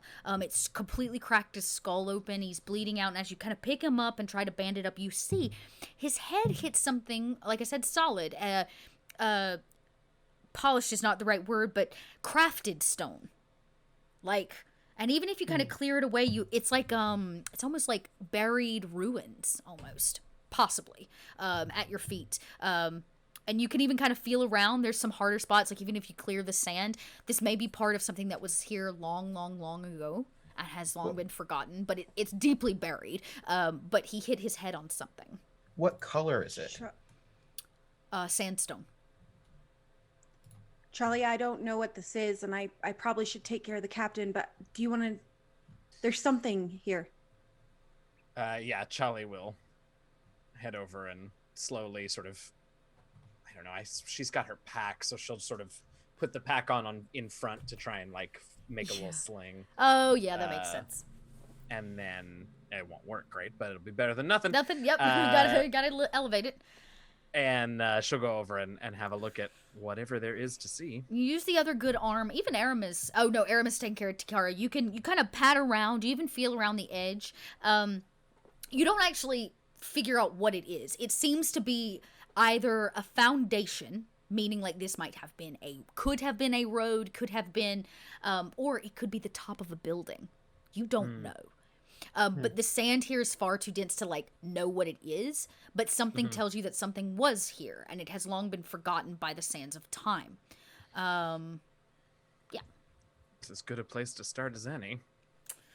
It's possibly true. Somebody could roll a survival. Isn't that one? A survival. That is one, yeah. This would be like... want me doing it? Yeah, go ahead. It would be like... No. This is like I'm a a good survival survivalist. to understand, when you find a road, that means there are other buildings. You know what I mean? Sure. Perfect. 3. Yes. Great. Okay, yes, perfect. I just want to point out that I look, especially because Tikra's hair is sort of loose. When you see somebody who's been dumped with water and they just look all sort of wilted and miserable? Imagine that with sand. It's so in there's that- everything. Oh, no. Yeah, when you're just and it's you're just there's sand in your cuts and scrapes and you're just they're just a little bit miserable. Aramis, when you check on Tikara, I'm sure she looks grumpy. Sand's in everything. If you're like me, I hate sand. So... Oh, just like Anakin Skywalker. Yes. Sure. Sure. So sorry. I had to bring up that film. I know, right? But Aramis, as you check on Tikara, she's breathing little bumps and bruises. But Tikara, you see past Aramis at Charlie, who has found something. Your curious mind can't keep you, your eyes off of it. Me either, Civ Painter. I hate sand. And you witness Charlie find something, and it piques your interest. You look over, and it seems, because that's how you are, and it seems to be a structure. Whether it's a ground structure, the top of a structure, you don't know, but there seems to have been civilization here sometime. And you recognize, being from a city, that if this is a building, then there are probably other buildings. Now, Tikara is a rather bright child. Wisdom's my core virtue. There you go. You're very bright, and you would know that if one's buried, then a lot of it is probably buried, if not all of it. It doesn't make sense that they would have sent you to a place that's buried in the sand, so this may not be what you're looking for, but cities have libraries. This is a weird thing to look at, but what I would do is, I grew up in a city, I know what cities look like, especially with buildings. What I would do is that the meta moment where I sort of look at where we are, and I look to see if maybe these dunes are buildings, or try to look at the environment that we're at and see if I can sort of do a mental map of like with your city high space. Survival. Go ahead and roll a perception as well. I'll get it right. I'm in far too many systems right now, y'all. Same thing. It's the same thing. Roll the perception, and yes, okay. You're like, I imagine Tikara actually pops up, like, be damned the sand or the boo-boos. You like pop up and you have this like light bulb moment that kids have that I'll never understand. And it just like, it pings on you, and you start looking around and you're like, oh, I bet that dune is covering up, and I bet that dune is, and you start looking and you point off in the horizon. And it's like telling stories. You know what? I've done this already in this episode already. We're like, well, I bet there's like this, and they're like there's this. It's like this kind of like imaginative storytelling thing that Tikar likes to do. Sort of like an intuitive. It's not logical, right? It's not a logical way of coming about information, but it's like this intuitive way of coming about information. Like, oh, what if we were like? I bet we could be in a road right now, and if we were in a road, then that would be this, and then this doing. Could you imagine? Maybe there'd be a like, and it's this kind of like painting the city around us as if we were in one. Yes. Exactly, and as you pan across and you're pointing these things out, and you're like, oh, and I bet this was and maybe if you dig real deep, sometimes you might find something else that was a structure. But as you point, your eye catches something. Something shimmers off the horizon, pings like a diamond in the sunshine. What's that? That could be maybe the light a tower. From it is green. That's it. Over there, look. No, look. Maybe it takes you all a second. Maybe it takes the overlight itself to just shift a little bit to cause that prism effect. But if you look just right, in fact, it, like a lens flare, pings off of the horizon. You see it. Just a little glow of green. Aramis, can you help me collect some of the basket parts so that we can pull the captain along with us? Of course. Aramis, the captain can have my normal spot if he needs it. I can walk. It would probably be better to have him laying down, like Medic suggests. Oh. Good job, Takara, finding the green prism, the green light over there. Oh, I bet there's a shop that was over here that had candy. And she like just points to a smaller dune, like because she's now building this entire this place that she knows is a place that probably was not ever actually the place that she thinks it is. But your imagination runs wild. You're easily able to. You have plenty of rope and plenty of chunks of basket left to create enough of like a cot or a sled to pull this man with you. You might even use chunks of his old bloomers as a way to cover him up. Like I said, this is not hot like the deserts that we know it. You're not sweltering. It is warm, though. The overlight here it's like a ring light on you all the time. Densely just beaming on your face. And so sometimes it does become hard to see. Your shadows here are darker, more defined, this close to a light source. And you are able to, after many hours, cross this space. There may be points where you think you get lost, or Tikara's eyes, all of your eyes are playing tricks on you. A mirage here, a weird noise there, quicksand.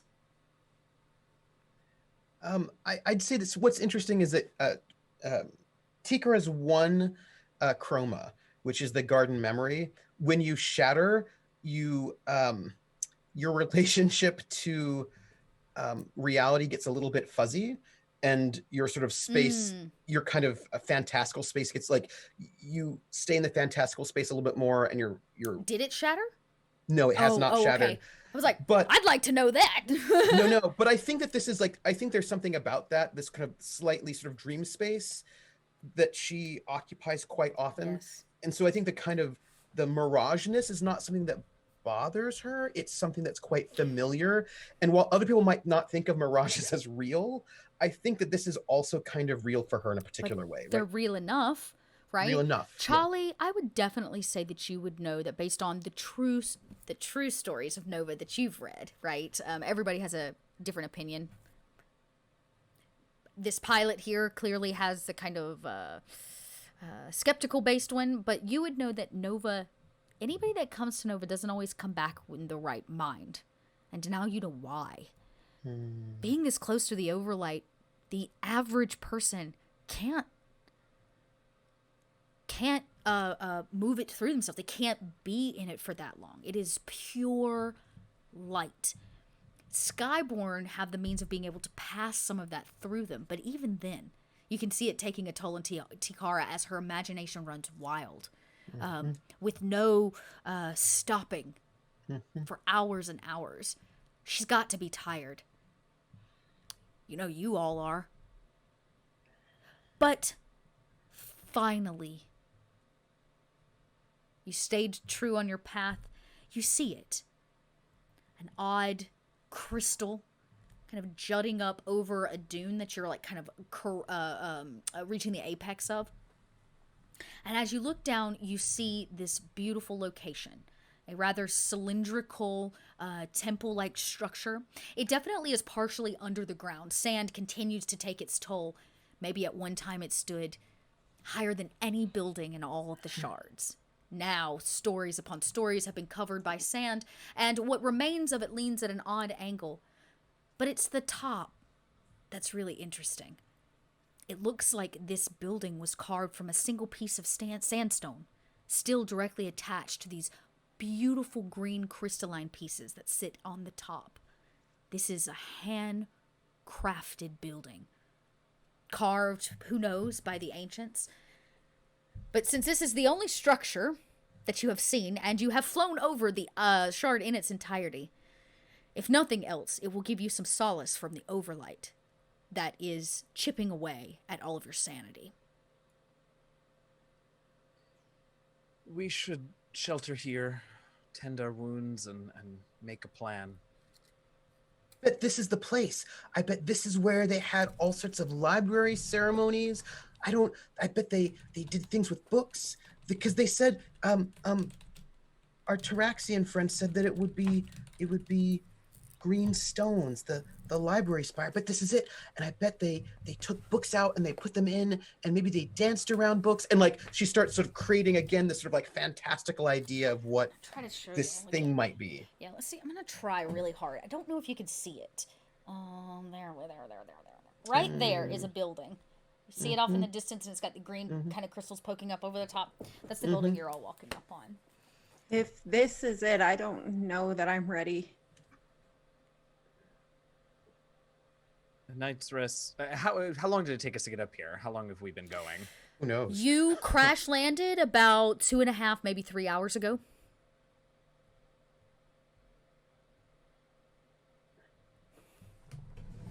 Well, there's no waiting for night. There is no night. Yeah, there's no coming in under the cover of darkness. I mean, Right. Isn't this just a little frightening to the rest of you? We did all of this leading up to this, and we don't know what's in there. No, but we've no choice but to find out. Tikra has clearly not clued into the fact that she should be scared, but as a kid, she's now keying in on your feelings, and now she's getting to look nervous because she wasn't at all before this moment. She was just like, "Oh, we're going on an adventure, and like, who knows? Like, it's a library. I don't know." Yeah, the reality of the situation. But now you're feeling nervous, and so now you know, like when a kid falls and they're fine until you start freaking out, and then they start crying. Right. So now she's looking nervous because you're bringing up that we should maybe be nervous. The Pyroi have a phrase for their hunting parties. The journey is what gets us strength to arrive to our destination. Then we should begin our journey because we'll need all the strength we can get, something tells me. But didn't we already do the journey? Almost.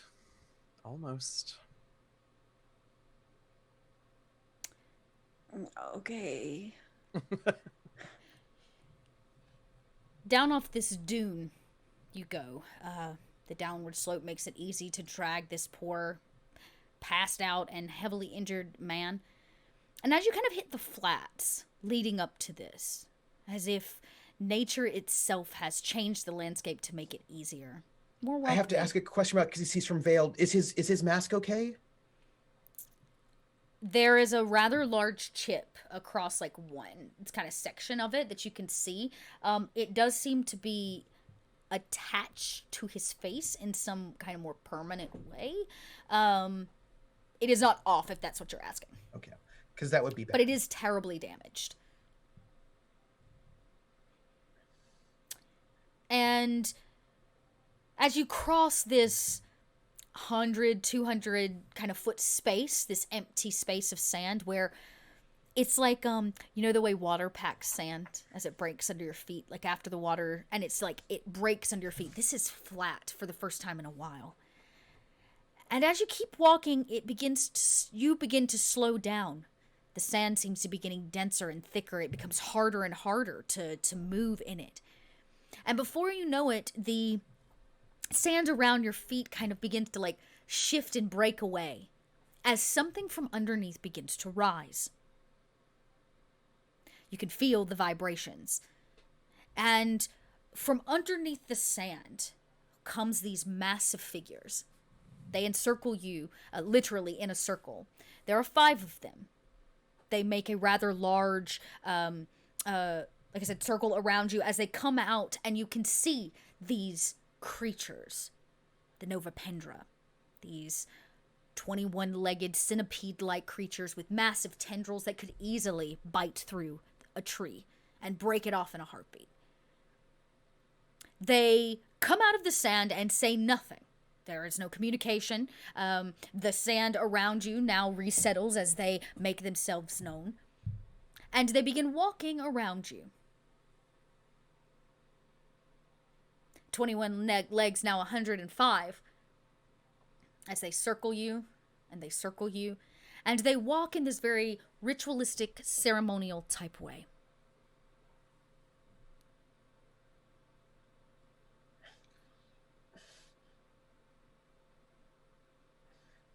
Just observing them, if they want to kill us, Are we supposed to so much we sing? can do.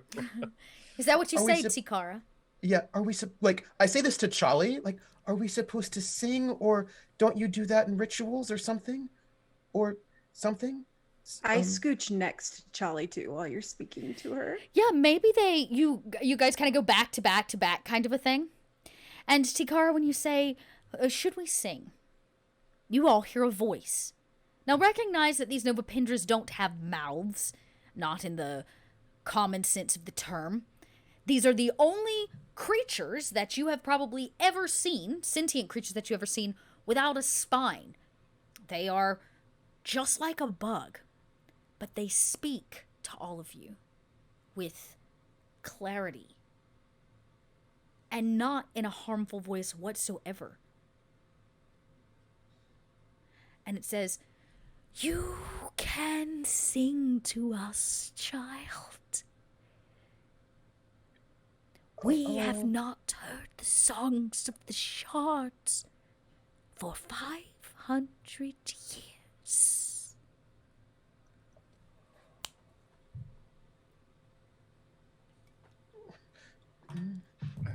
Go ahead, Tikra. Oh, you sing. Maddox, you sing.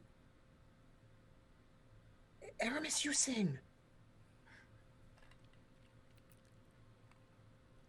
Aramis start? Because you started with the first time on Pyre. So And she touches his calf where the piece was taken. so yeah, I sort of bust off in some type of pyroi version of the Misty Mountain song from Yes. Lord of the Rings. Yes. You sing out. What tale does your tune tell? The legend of the slaying of the first ghost worm. The legend of the slaying of the first ghost worm. And quite a tale it is. When you are done, the Novapindra have stopped circling you. They now sit in a stillness that you've only found probably, I don't know, probably nowhere in all of the shards. They seem almost unnatural. And when you're done, you simply hear one of them say, "Thank you. Come. We must begin the ritual, Skyborn."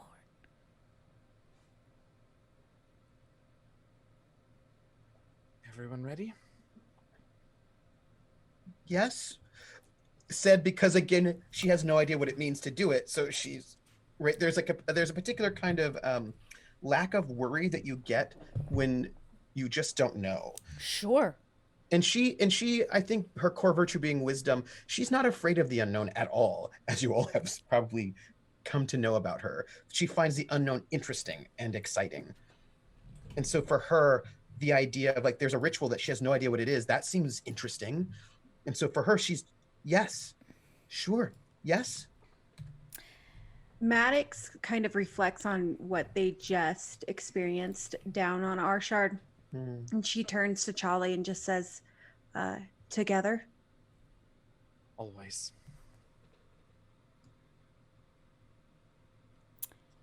These... And Oh, I'm sorry, go ahead.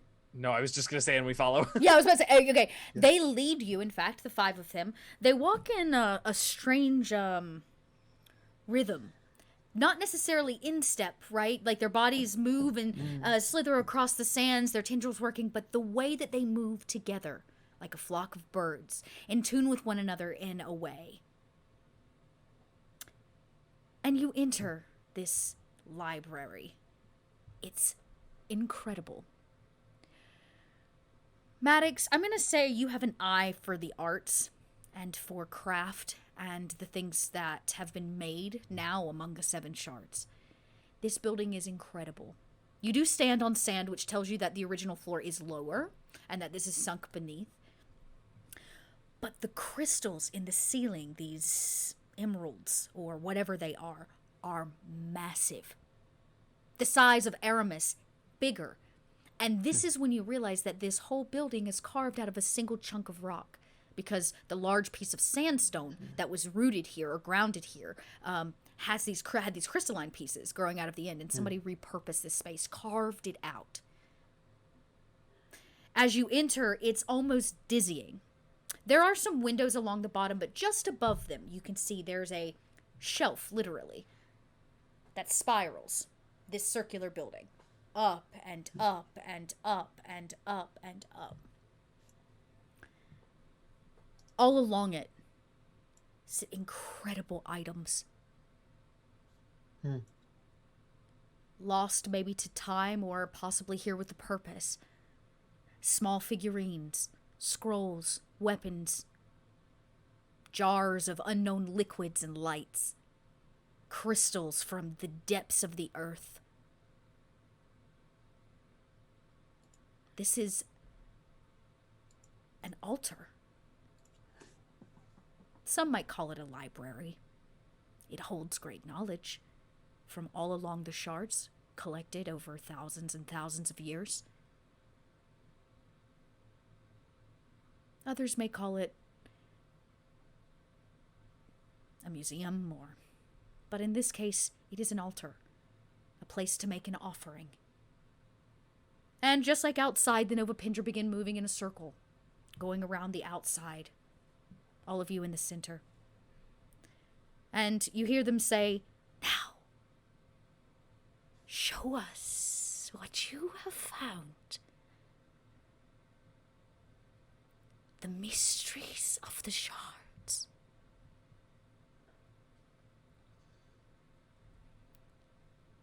Sort of nudge Aramis forward, since the first, or well, if we start at the bottom, the 1st is his to give. It is. So yeah, I'd reach out and take the patch of skin, I guess you'd say. Yeah. Now kind of leathery. Rock and Yeah. leather is kind of the way I'd put it. It's had some time. And do you offer it to them? How do you what would you like to do with it? Because it is a rather large piece of flesh. Yeah. Yeah, I walk up to the altar, and sort of, I've got my great axe out, and I sort of set it to the side, leaning it up against the altar. And as I take a knee, I say to them, "The first Skyborn gift." And I place the tattoo onto the altar itself. Yeah. You lay it down, really just a stone slab smack dab in the middle of this, like clearly where the active pieces, right, are to lay. And you lay it out, and the Nova Painter says, special. This one. Carved from your own flesh. The other ones kind of chitter with excitement. Tikar will say, rolling persuasion, which is a 4 Wow, plus a and a wow. 4. Okay. So that makes it a 5. Very persuasive. They like you. And so she says, because she doesn't think that her best friend really explained it very well. And she says, Aramis was brave. Aramis took that off of their own body to protect us. And it's important. It's a thing that's important to Pyre and Pyroi. And by giving up this thing that they worked really hard to get, they showed that the mighty Pyroi also have hearts. Interesting. We ask for a tattoo, a symbol of power, the greatest gift a Pyroi can receive. But the child says the greatest gift a Pyroi can receive is charity, the gift of giving with nothing in return. Interesting, child. What else do you have for us? Charlie will tick one off of her little list. And Down the shopping list we go. We've accounted for everything. and she will nudge Maddox and indicate the drawing. And Maddox is very frightened right now, and her fingers are kind of trembling, and she kind of grazes her fingers along Aramis's arm, kind of like physically drawing strength out of him, not actually, but like trying to draw strength out of him. And she'll lay down the painting with this tattoo and then kind of let the overlight kind of go through her and shine kind of through the tops of these green rocks, just to kind of light up this ceremony a little bit. Sure. It adds some light to the space. But strange, Maddox, your light cannot break through the gems. They are transparent in terms of being like able to see through them. They are breaking the overlight, but they're not breaking what you're giving it. And that is a full shatter bar. Third one, by the way. We'll get there in a second. Right before the end, my goodness. It says, more light, please. And Maddox answered, it rings out, but it does ping across all of these walls. It dances now, these items with shadows on their little shelves, going up and up and up until it reaches these green crystals, and the light hits it like a wall.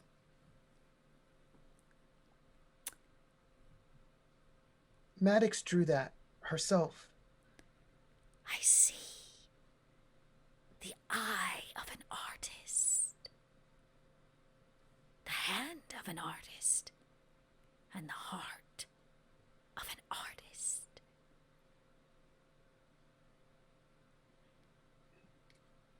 In Vale, they think they're strong, really strong. They always wear masks to seem strong.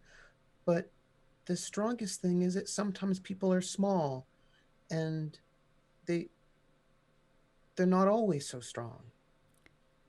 Wise words again, child. They hide their faces from the truth of who they are until they pass into the Overlight. They use the mask as a way to define themselves because they are ashamed of the darkness that they are beneath it. But their moms still love their kids. Of course they did. And that's what we saw. We saw a mom loving her daughter. You lay it on the altar, Maddox? Mm-hmm. They all look at you again, begin chittering. Next. Maddox is probably going to try to retreat, and unfortunately, Charlie is going to have to push her forward again. And then I fumble and pull out the seed. Right? It was a seed. Yes, and they stop moving.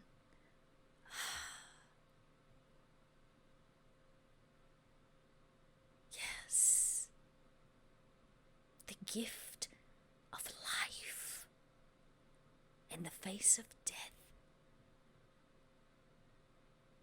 That is a very powerful item that you hold. Did you see it? I did. Amazing to witness such an act of nature, of balance.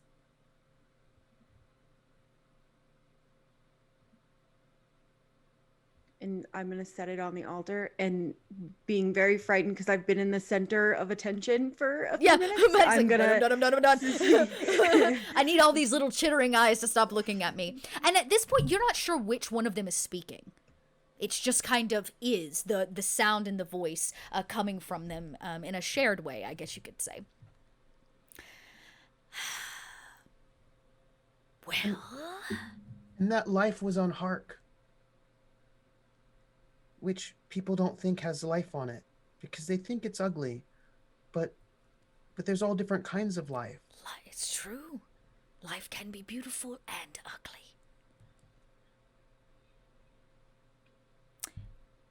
Well, they're waiting on the next item to be placed. And what better example of life being beautiful and ugly, depending on your point of view. And Charlie will pull out a little vial of the bloom toad toxin and bring that forward. You can still smell their pheromone. You guys cannot smell their pheromone. It's disgusting and gross and in a bottle. And I don't even know what a pheromone is. And you have no idea what the hell a pheromone's even used for. And they say, amazing. Again. Life given in way of death.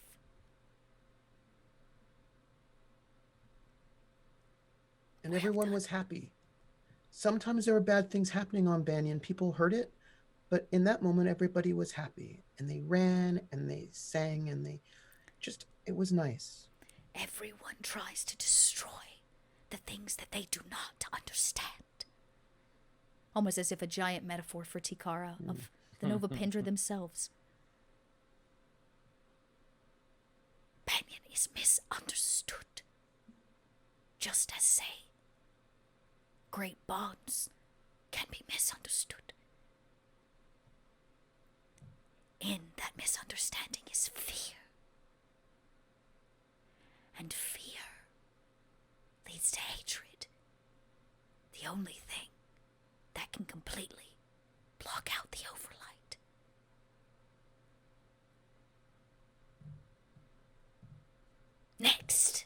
They begin moving in a circle again. Charlie will stay where she is and begin recounting the tale. A hybrid version of the sort of straight up myth that most people know, peppered in with the truths, which really weren't that, for the most part, that much different.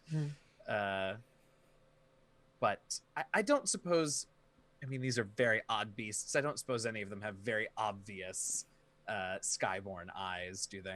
That's a good question. No. They don't have Skyborn eyes necessarily, but there is one Novapendra that seems to be... the leader is not the right word. Seems to be of import. Speaker? Yeah, a speaker of import. They are a little larger. They were the ones that led all of you. They were the first one in. Though they match the circle, right? That equality of what this ritual actually is, but they seem to be of import. Why, you do not know. Okay.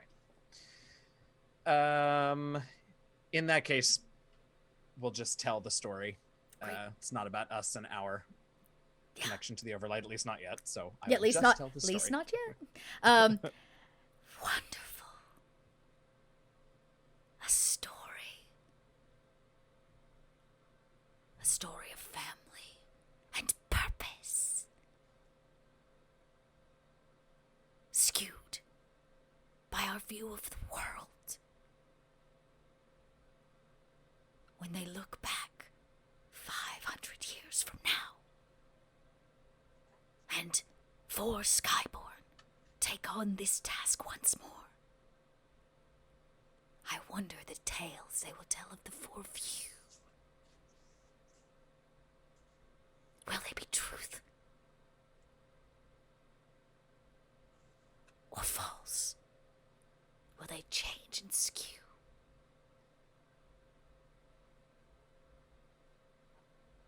Next.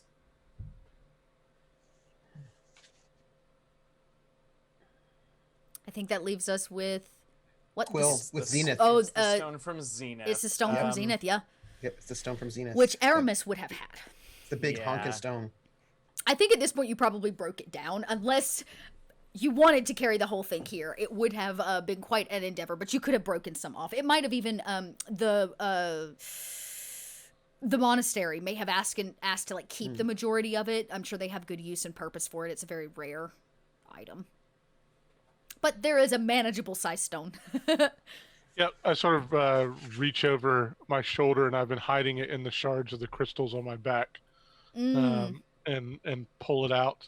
It was sort of wedged in like a little nook in there, and I turn to Tikara. Why don't you give this to them, Tikara? I think it should be Charlie and Maddox. It's really important for them. But it should be important for you too, because though we all started different and apart, we're going to finish this as a family.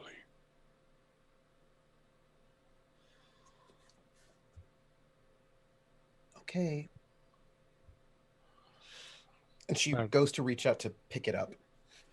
You grab it. It's a little heavier. We watch Tikara kind of like slump with the weight of something that probably fits in the palm of Aramis's hand. And Tikara, as you place it on the altar, you realize that, oh, no, you don't? Place it. No, because that doesn't seem right. So once I take it, I walk over to Maddox and I hold it out to her, but I don't give it to her, but I just hold it out for her to put her hands on it. You're muted, but we saw you put your hands on it. And then she goes over to Charlie and she holds it out to Charlie so that she can put her hands on it. She will, stiffly. And I just put my head on Charlie's arm because that's what she can reach while she's holding this stone. Like a little bump, like to make her feel better. And then she'll put the stone on the altar, and then she goes into her pack. Okay. And then she pulls out another sort of like probably paper, but sort of like broadside paper that she got from like one of the things on Hark.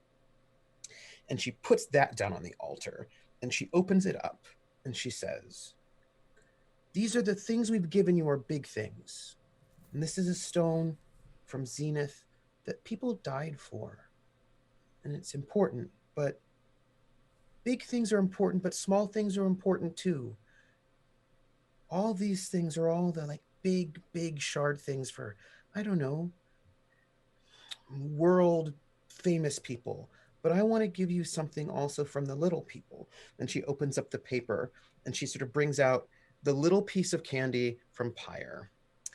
The sort of spicy sort of beef jerky, and then Like candied bacon. like the little candied bacon, and then she brings out the little prism drop that she never ate yet from Vale, and then one of the hot quinces from Hark, and then she brings out a little bit left of the kind of sludgy hot chocolate that she saved from The Banyan. goop. The goop, the little goop gack from Banyan, and then also that sort of cobbler bit that she'd sort of saved a little bit from Quill, and then one of the frozen blueberries from Zenith. And she puts all of those little bits of candy on the altar too. And she says, "It's also, that's just the little things we like. For us. Yes, for you. You can have them, you can eat them, and they're very good, and they're from all the different places." Is it meat? Well, this one is, and this one I think is just the Overlight by itself. And she kind of goes through each one, and she tells you like what they were and like what they tasted like. And she says, "I don't know how often you get to eat nice things, so these are nice things for you to eat." He says, or they say, "This is a suitable offering, more than was requested. It will please the Overlight. Come, Skyborn. Take your place." And they kind of all come over to each of you. And I wouldn't say that they don't grab you or attack you, but they nudge you like into position.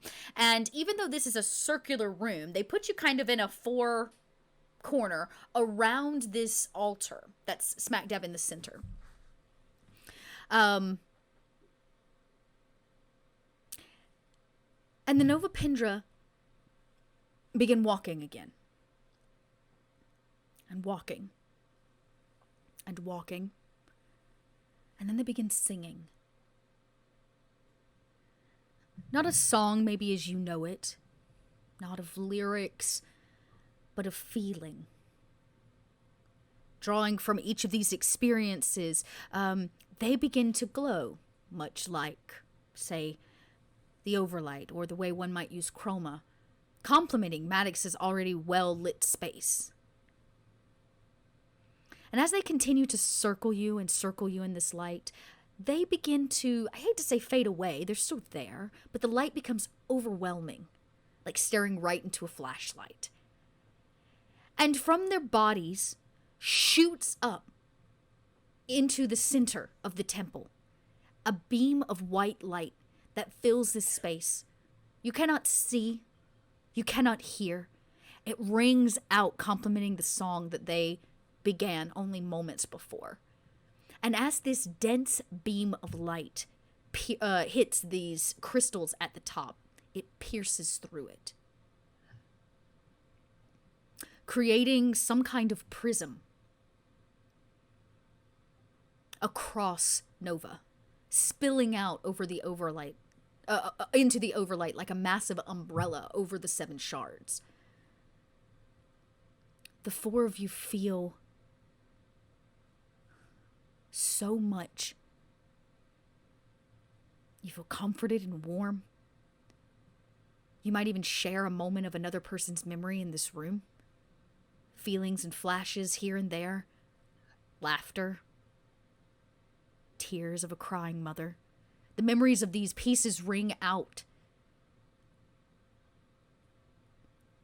And as this light begins to fade or dissipate and you come back into yourself, Charlie, your shoulder is better. Tikara, your wounds are gone. Your ailments have gone away. Aramis, I ask, do you want to keep your stony spine? Yeah, because it's part of. It really symbolizes Aramis's change through all this. So I agree. The light sparkles off of Aramis's back, treating him a little bit like a disco ball. But his stones don't go away. It's not a sickness or an injury. It's a part of him now. They're clean, shined.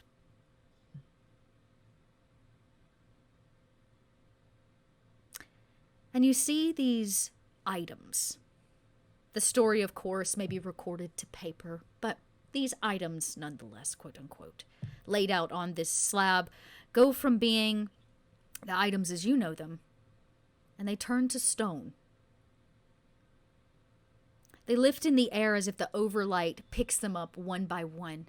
The Nova Pendras stop, and you see that they actually stand upright, half of their bodies coming to this upright position. They are huge. They tower over all of you as they stare up. Out of this green crystalline ceiling, you can still see the prism and the fresh life that you have given back to the thing that gives you life. And the Overlight plucks, one by one, each of these items and places it on a shelf, next in line, high in the ceiling.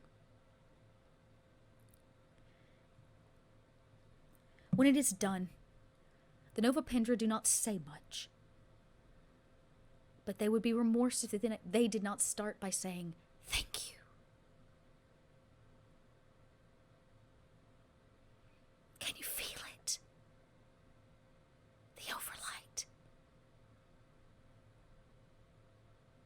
You can, all of you. Probably more than you ever have before. Deeply connected in a dense ritual. Maybe you Can I touch one? touch one what? Can I touch a Nova Pendra? Like, it's this very overwhelming moment, and they're like almost not real in a moment, and I Sure. just want to touch one. Yeah, you can Just reach like- out and touch one. You reach out and touch, they have a hard exoskeleton. It's a little sandy because, like sand particles and stuff, but you reach out and probably touch one of the legs, which amasses even your own personal limb. This Nova Just, like, Pendra... pat it. Yeah, this Nova Pendra turns. Its mandibles, like its actual, like pieces that come off its face, are huge. And maybe there's a moment where the fear starts again, but you look in its eyes. And maybe it's because you're close now, or maybe it's because you're a child and you see things that some people just don't. Its eyes don't read of danger or hatred or that of a monster, but something behind those eyes, something terribly humane. It cannot smile, of course, but it does turn to you, its little antennae kind of flipping and flopping. I imagine like the way the tick, anybody's a fan of the tick, they kind of are always like looking for signals and feeling things out. And this Nova Pendra allows you to touch it no problem. And it said, "Would you prefer a ride?" Really?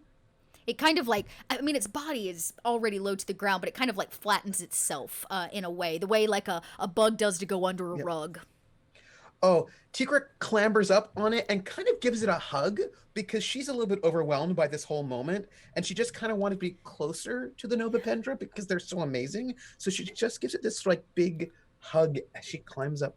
You On are top hugging of it. its back, and this lead Nova Pendra, this one in particular that Charlie may have designated, does actually step forward.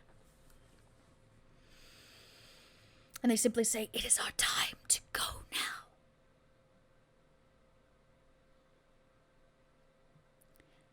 The four of you have been writ in the great library. And it turns and kind of, I guess you could say it gestures, it multiple tendrils, probably 10 of them, of these legs, like point to a wall. And maybe you realize now that where the kind of windows are near the bottom, there's also these carvings in the wall. looked like just lines and wear and tear, but as they pointed out, you see it. A silhouette of Charlie. Maddox next. Aramis's massive figure. These lines interconnect and overlock, and if you didn't know it was silhouettes of all of you, well, you wouldn't know. And this one Novapindra, as your legacies are written into an ancient wall that nobody will see for 500 years. They say, Tanawak. We denied him many years ago. Tell him an old friend. Ask about him when you get off this shard, of course.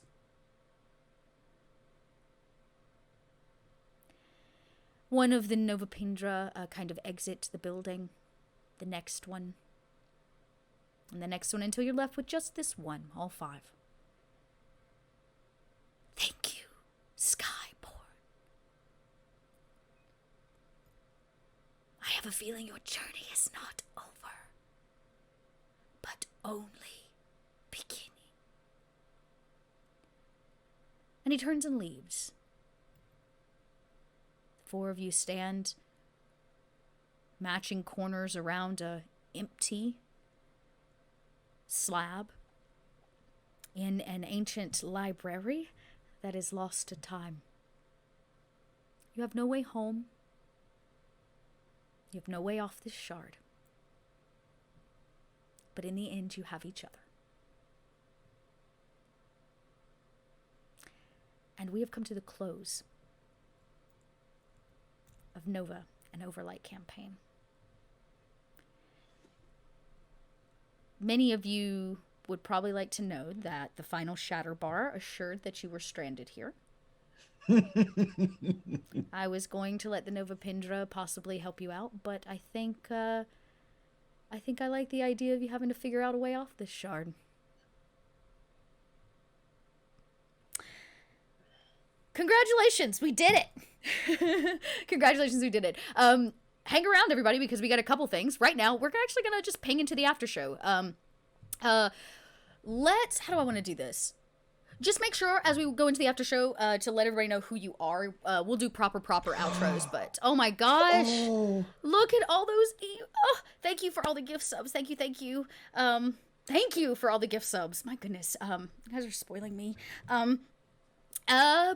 Fantastic. Let's, I don't know, how is everybody feeling at the end of such a, I don't know, heavy final episode? I don't know if heavy's the right word either. I don't know. No. It's like warming, but also, I'm gonna get the right word. It's like, bittersweet. Bittersweet. Thank you. That's exactly. It was a very bittersweet episode. Mm-hmm. Ooh. Yeah, it felt right. Felt right. It did. It felt right. Yeah. There was a long time where I considered early on. I'll give us big spoiler. Early on, I considered the ritual to actually be, or the sacrifice to actually be all of you. So there was a moment where I was like, I could lead you all to Nova and just get you there, and then you have to make the decision. Do you feed the Overlight? Do we sacrifice for great Skyborn? But I really loved, as we continued through and the story started to build and all of you began to bring kind of this beautiful individual flavor to each of your characters, I thought it was way more interesting that the sacrifice, or the offering, I guess you should say, is really true. That it is these items that you're giving up, but it's not really about the items. It is still about the 4 of you. And all the memories that you shared and the things that you learned and the unique aspects of the 7 shards that is watched over and loved by the Overlight, right? And so that's really what it was. That's really what the offering is. The offering is for Skyborn that give everything to find these things and bring them all the way up here, only to really what they offer is their stories and their memories and their joy and their love and their hurt and all of those things. That is what feeds the Overlight. That is what feeds the Overlight. How's everybody doing? Good. Yeah. I was just Yeah. thinking, like, that, you know, and all the big histories, right? All the big things that, like, also they're just those little things, like those frozen berries, like all those little things that are important to about the people, right? That, like, we don't lose just the little people amongst all of the big tectonic movements, and to be able to bring just all those, like, the little things, right? Like just this, like the sheep hot quince off of Hark, and that sort of gack. Yeah. Right. Like that was important. I pulled every one of the events that you had to go through and items directly from the core rulebook. That's It was amazing. the small things that I had to like make up, like gacky hot chocolate and you know, everlasting versions of gobstoppers. Like that is what that's where I had to make stuff up, because that's not what the book gave me. But yeah, so I think that's really interesting too, that over time it's almost like these characters they fulfilled their task. That was never the question, but it's what they hung on to. It's the things that they hung on to along the way, or like connected with along the way, that I think really, you know, like Charlie getting a book from like one of the most learned creatures, and right, even though it's to pass that knowledge along, it's like any teacher getting a teacher's guide, right? Like it's hugely important. That's how teachers also learn, right? Maddox gaining pigments and colors from all across the shards. What could possibly be made with that, right? Aramis becoming more than just like rock and grit, becoming something kind of beautiful and heartfelt and welcoming, right? Tikara growing up, finding joy in the small things, seeing the rest of the world for the first time, right? These are way more interesting and important than I think any item you had to go into some labyrinth and get, right? Or some person you had to go free. I want to know what the art is that Maddox makes. I want to know where it is and what it is, and I want to know what Charlie thinks about that book and what it smells like to her, and I want to know what the rest of the Pyroi think when they see the amazing beautifulness that is Aramis and all of their, like, they lost this tattoo, but they gained something that no other Pyroi has. I want to know those things. Yeah. And I mean, Takara, yeah. Oh, I'm sorry. Go ahead. Oh, no, I think Takara was a fun character for the three adult characters, because she kind of took on a part of each of us. Yep. So the strength from Aramis, the logic, and then like the compassion. Heart. And so it's kind of like molding her into this adult one day that's going to have all of these things. Yeah. And I it's actually, you know what? Let me do this before I forget. Hey, everybody in chat, you guys want to do a giveaway? Of course you do. Oh yeah. I'm gonna do a giveaway. I got dice to give away, and I've got a PDF copy of Overlight for somebody. These, in fact, are the spirit die. Of course, you know we have a multi-dice pool. The single D4 that gets rolled at the end, there's one for every color. Oh. Okay, so I'm gonna give it away. Here's what's up. You got to drop into chat. It is. I'm gonna put it in parentheses. You don't put it in parentheses. Exclamation point. Shatter! Exclamation point shatter should enter you into the giveaway for the Overlight PDF, which I will make sure is emailed to you, as well as I'll hard mail this to whoever, whenever. Please know, if you're overseas and not in the U.S., it's going to take me some time because our world is burning. So, in case you didn't know. So get in there. Start dropping those in. Let's see. Did anybody did they do it? A few Yes. people have. Perfect. I'm seeing 7 so far. Great. So make sure to enter. If you're in there, you're gotta enter it. Shatter! Exclamation point shatter. Oh, heck yeah. Oh heck yeah. Oh heck yeah. Hopefully that's right. Looks like it's entering everybody, I think. Okay. Great. Keep going. This is it's interesting because I did not. You never know how something's going to turn out, right? Like, I've been planning this campaign for a while. I thought about running actually one of the proper modules, because I've got a couple of the adventures that they like have put out for free RPG Day and stuff. And so I had that moment where I was like, yeah, I could totally 100% do this. Run this module. And then I just really fell in love with the idea of exploring the world, because I think it's what drew me to Overlight, this idea that it's like we could dive into like one shard's politics or get really embedded in like this very kind of linear story. But I really love that I really love that it turned into something more organic and it became this kind of sandbox play that even though you had items to pick up, the way that you all explored the world kept it extraordinarily interesting, in my opinion. This game was insanely new and interesting to me because I haven't played a game that was so role play based. Obviously, you role play in D&D and all of that, but you could have played this entire game without rolling a dice once if you wanted to. And I think that connected me more to my own character and everyone else's character.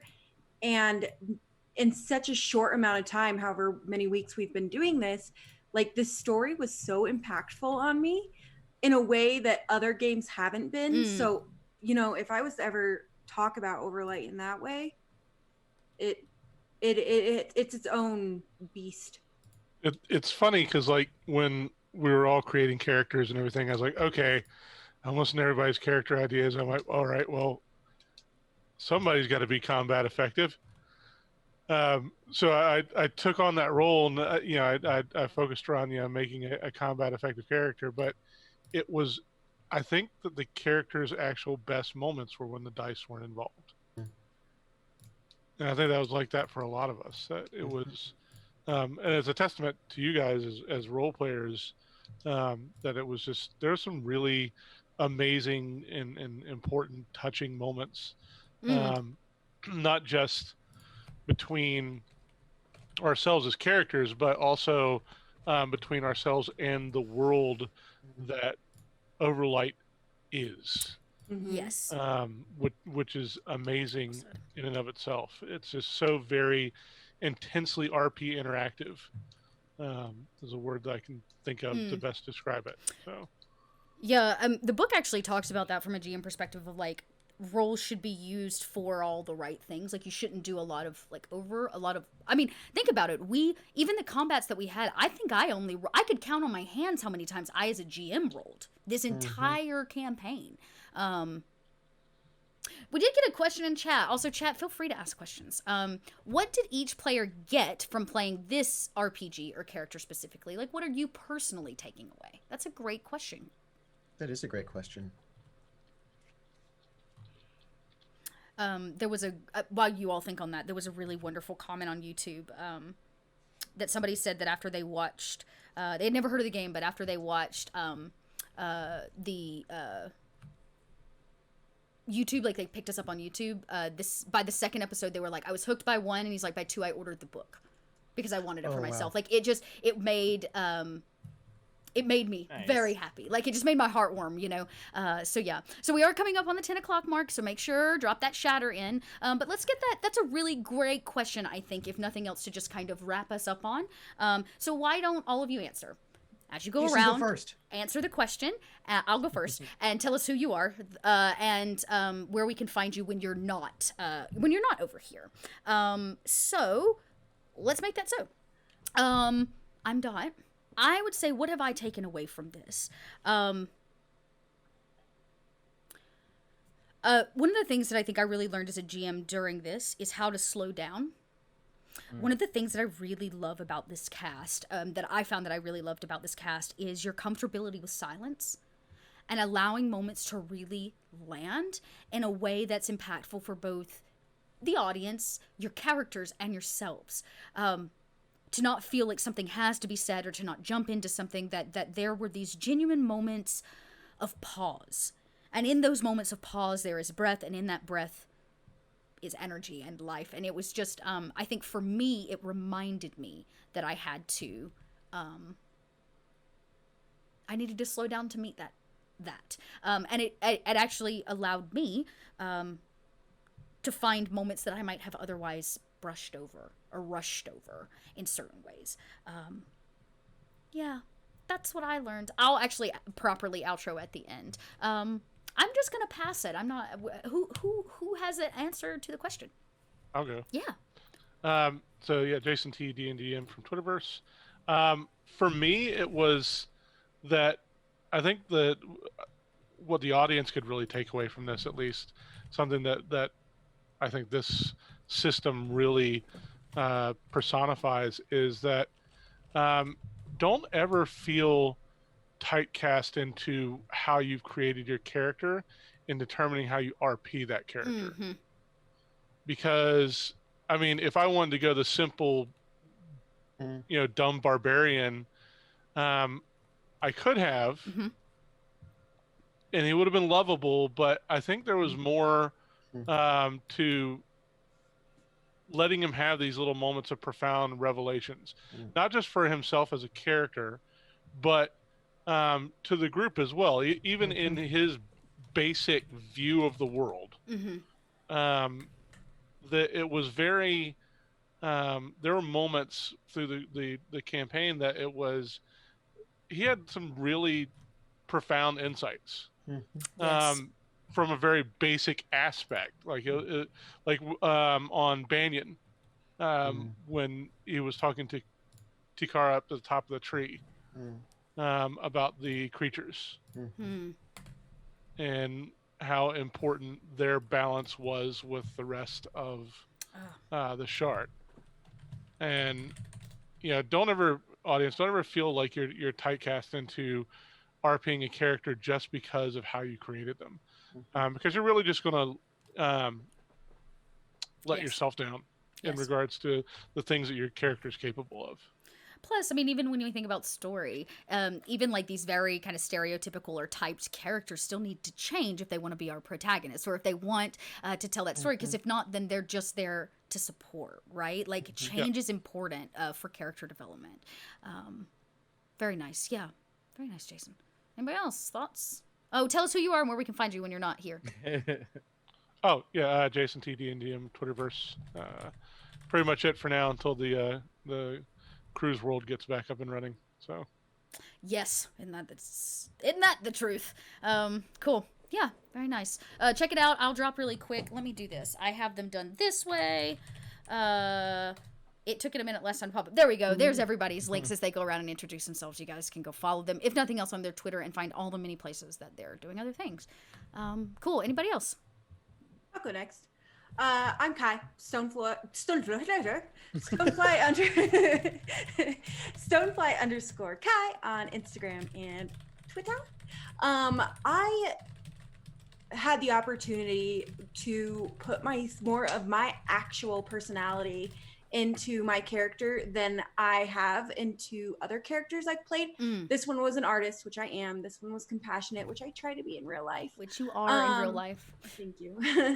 And I don't think I'll ever play a character again without finding something in my true personality to play in a character, because the story meant more to me. The lessons learned meant more to me. And I'm walking away feeling like I almost learned something about myself, not just my character, because of that. So that's mine. I love that. Where can we find you when you're not here? Oh, Instagram, Twitter, Stonefly _Kai, because I'm good at these intros and outros, clearly. Yeah. Cool. Next up. I got two more. Hi, everybody. Yeah, this system. So I hadn't been a player in this system, but I was familiar with the system from the GM side. And I think I learned, or I realized, how much I rely on non-combat dice rolls, good or bad, to inform my character's decision making and my role playing in the moment, which is fine. I would like to think that I'm quite good at that in D&D when I use ability checks and things like that, and they go terribly wrong, and that becomes a great new way to tell a new part of the story, which is all fine, but is very different from what I had to do because, like we talked about, we just didn't have that many dice rolls, and when we did, they were way more abstract, right? We would sort of pick and choose and then decide how they applied and for how long that good or bad roll applied. And so it was a really not difficult but challenging at first to I think to just like unclench and not worry so much, right, about about, well, this is a dice game with dice pools, and so they must inform how the Right.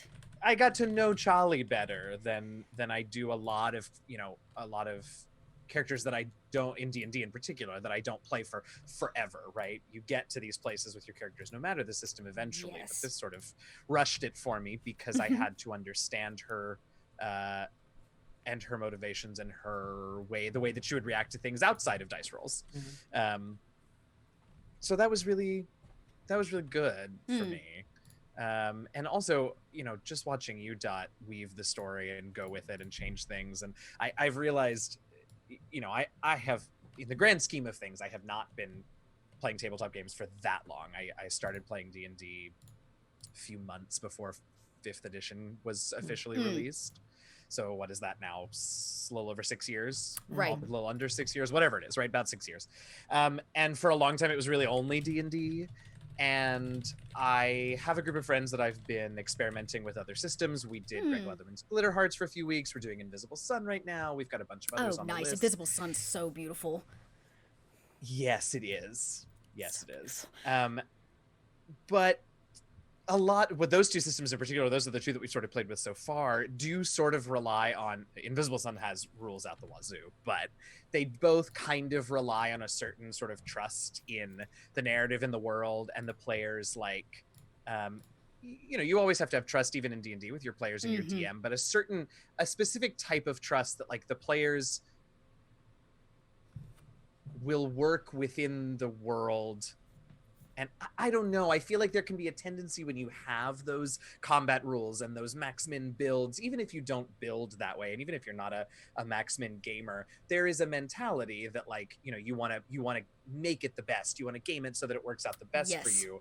Whereas a system like this, we all very quickly realized that it was about telling a coherent, consistent story, and shit was going to go down for us sometimes, and that is what it is. And it's a different kind of role playing that I needed practice in, and you all were a wonderful group of people to practice I'm glad with, so to hear that. I'm really glad to hear it. Yeah, it's like I said, I don't like bogging myself down in mechanics. Sometimes I even find as a GM, if I get really too deep in mechanics, I actually lose myself in what I'm trying to do like bring to the table for everyone, that the mechanics can actually just halt my creativity. Sometimes it can let it go. Sometimes it can really free it, right? But also other times it can really stunt it and halt it. So I'm really glad that we didn't scare you away. That you stuck with us, and I have to say, more than anything, you really yes and that situation. Like, you know what I mean? Like you said yes, and let's do this. And you came to the table with a lot. So I just want to say that. Thank you. Yeah, I was so pleasure to have you. Where can we find you? Did you say that? I can't remember. I didn't. So I'm Eugenio Vargas. You can find me on Twitter at DM Jazzy Hands. I'm the DM and producer for an actual play podcast called The Last Refuge. You can find us on Twitter at DND Last Refuge. And definitely check out my Twitter. We just announced the D&D Community Block Party 2020 today. That is going to be hosted on the Venture Maidens channel in 2 weeks, so the weekend after D&D Live, which is this coming weekend. Nice. We've got panels and actual play games and crafting demos, and we've invited folks from all over the D&D community to join us for bits and bobs of that. So check out my Twitter and the Venture Maidens Twitter. You'll see announcements as the days go on, but we're very excited to have that. It's the community's opportunity to show off a little bit after D&D Live. Yes, for sure. Oh yeah, absolutely. Very cool. Before we pop into our very last one, because Trooper still has to answer the question. Sorry, Troop. Exclamation point shatter. Enter that giveaway. It looks like there was a little error on the back end, so if you already entered, it will not hurt you to type it again. Type it again, y'all. Type exclamation point shatter, because it captured, I think, only about half of you, which I think is a glitch for the bot that I'm using, the night bot. So just never hurts. Toss your name in there again. Exclamation point shatter. And we're gonna draw at the very end. There we go. Those are coming in now. I'm seeing them. It's right. I see you all. I see you. Hooray. Yay, it's working now. Thank you for the for typing again, gang. All right, Trooper. Tell us. Also, I see a Shatner in there. Oh, no, not Ethan a Shatner. Alexander. No, careful, exclamation point Shatner may bring up something totally different. I'm Trooper SJP. You can find me at Trooper SJP on Twitch, or Academic Foxhole on Twitter, which is my community. Big thing is this Friday at 7 p.m. Eastern is the finale of the French Resistance campaign, City of Light and Shadow, that I GM with Dot over there. Just, good times. Yeah. What did I get out of this? And this is in some ways echoing what Eugenio said. For me, it wasn't the system, and it might have been the setting more than the system. Because I've played in really rules light games, and I've played in really rules heavy games. I've played in a bunch of different games and a bunch of different styles. But what my takeaway out of this game, and it's this game was the most honest game I think I've ever played. Oh. In that each player was so honest, so open. The RP experience was so different because of a level of it. It's not necessarily vulnerability. It certainly was vulnerability. Everyone was very vulnerable in a way that people often aren't, right? People often are not as vulnerable in character. And there was a way in which I got to be, how do I put this? Often when I play as a player, I have work I have to do as a player, meta work that I have to do. I have to make sure that the team stays together. There's a bit of like a cohesiveness stuff that I have to do. I have to make sure, like, there's a little, like, I mom it. I am often momming when I'm playing a game as a player, just to make sure that, like, everything's good. I want the team to work out. I want everything, and like, I do mom work. I do a lot of mom work when I RP. And I never had to do any of that because everybody was playing together, honestly and openly with each other. There's a lot of, I call that active listening. There's a lot of listening at the table. And when you're actively listening, you don't have the capacity to think ahead, to metagame, right? Actively listening means just be. It is a skill, and not everybody can do it. I encourage you to try more. Like, stop thinking about the other things, quiet your mind, and focus on what people are saying at the table, and what you can bring to that table. So I think that's really cool, Trooper. But everyone was so generous. Like, nobody was selfish. And I think that, and selfishness isn't always bad, right? But nobody was selfish in this group. Everybody was so generous and so giving, which meant that I could give and be given in return. And like the relationship that I had with Maddox, with Charlie, with Aramis, those relationships were so amazingly beautiful because I could give to those characters and people gave back to my character. And that spirit of generosity and givingness and openness and vulnerability led to some of the most beautiful RP that I've ever had. I mean, I've had great RP. You're like, oh, that was amazing, but it's not the same as this kind of sharingness. There was definitely aesthetic, maybe isn't the right word, but the RP had an aesthetic. I really thought it did. That all of you met one another in that. I mean, I think the episode on Veil alone. Oof. That of all of them, I have to say, I think that was my favorite because it was all four of you learned something on Veil. Something deep and important. And like, for me as a GM, watching all of you play through that, because I mean, all I did, it was basically a city, and I just sat there and played people in the city, but how you handle it was just wonderful. It was deep. That's what it is. It was really deep RP, and it's not heavy. It was deep, but not necessarily heavy. Yeah. Like, I really felt like there was this real sense of friendship, of seriousness and depth, but not necessarily darkness, right? So there's something really special about that. Correct. And I'll say too, I think that when I opened this book, my biggest concern was actually having a group of people that wanted to play their Skyborn like these big heroes that come like marching in. I'm a Skyborn and I have these powers, and there is something humbling about being a Skyborn because you choose to give up your life to serve the greater good. The book basically states that, and I think that all of you took that and owned it in a level of realism that made you understand why Skyborn are important for this world. why they have to be here, why the Overlight chooses them, why they serve. That I think that in and itself is something that I just applaud the cast on, because I did, as a GM, you have that fear. Here they come, they're going to go in swinging swords, they're going to kill everything. Even our tank, our tank came to the table as this, it shows you why he, as a Pyroi, is a chosen Skyborn versus all the other Pyroi that probably are these brute force strength. Like, just really gosh, it just really tore me up.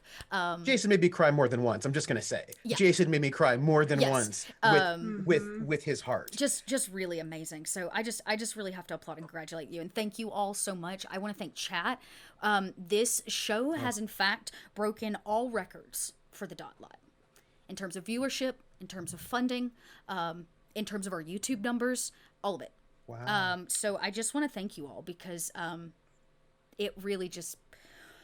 It just makes my heart warm. And because of all of you. Before you say your goodbyes and stuff, I want to say thank you, because you say I sit here and put you in a city, but that's not what you did at all. You created this amazing story that allowed us to dig into these characters and dig into the role play and these crazy characters with the voices and these beautiful descriptions that it allowed us to naturally play the part. And you really did bring Overlight into this incredible ending, this just the journey to it. So thank you.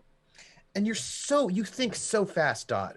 I will give you props on the speed of your brain in that creative speed that you were able to. There are these moments where we would like put some things out, and Maddox would put a thing out, and Charlie would put a thing out, I put a thing out, Aramis would put a thing out, and you would be able to be like, you were able to see these connections and pull these thematic echoes together in ways that were yes-anding, that were organic feeling, that were beautifully thematic and artistic, natural feeling, that I never felt railroaded. I always felt like you were able to do the thing that a good director does and bring together sort of like that meta level overview completion of a story. I believe that the job of the GM is to make all of you look good. My job is to make you all look good, and to help in any way I can do that. But you also made it profound. It wasn't just making us look good. It was also bringing in the profundity of it all. Because honestly, I was impacted by the book that way. I was profoundly... There have been a couple RPGs in my life that have profoundly impacted me. Putting D&D aside as my first one, because we're all profoundly impacted by the first time we roll a die and tell a story. Like, let's be real, that's why we're all here, right? And why we're all still here. But there have been a couple. Coriolis is one. But when I picked up Overlight, I had a profound connection with the game. And a want to tell a story in this setting, which doesn't always happen.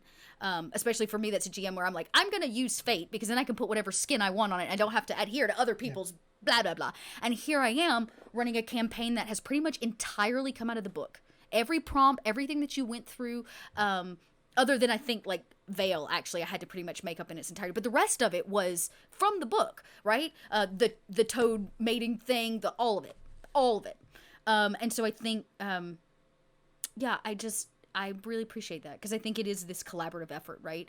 I come to the table with this thing, and all of you come to the table, and when we're actively listening and we're trying to support each other, and we all want to make each other look good, something kind of magical happens, and all of you just really, you all made me look good, so thank you.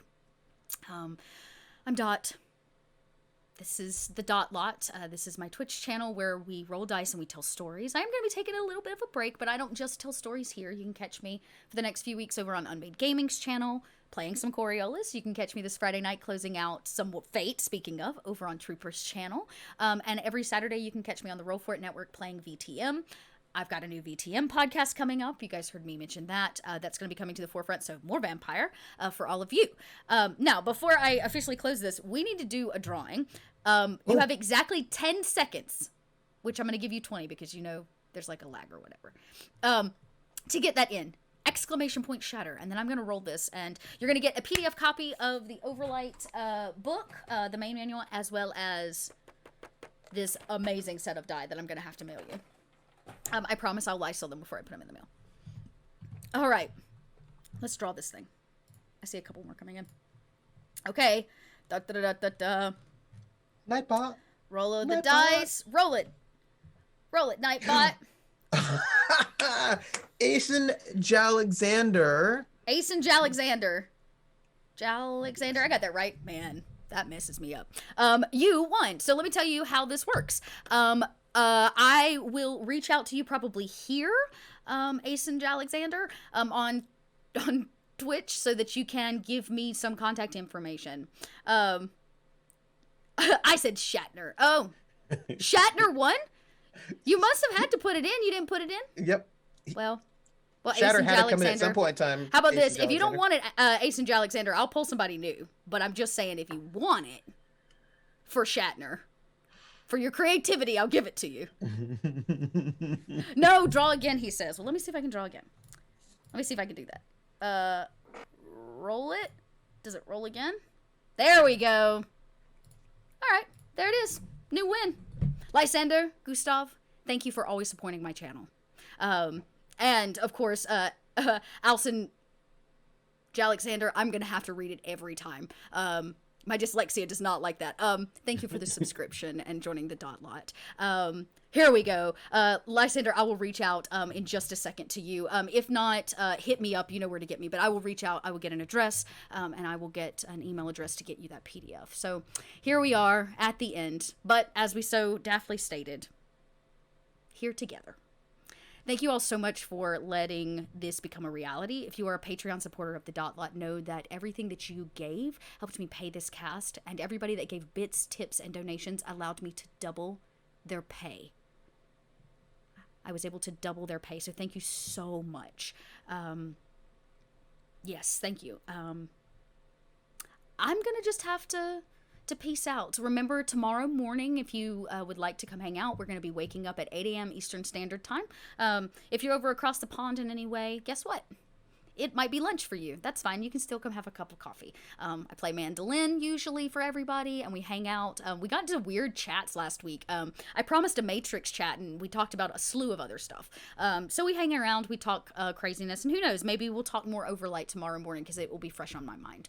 But until then, you know, be excellent to each other, everyone. I will see you all tomorrow morning, 7 a.m. Eastern Standard Time, right here on the Dot Lot.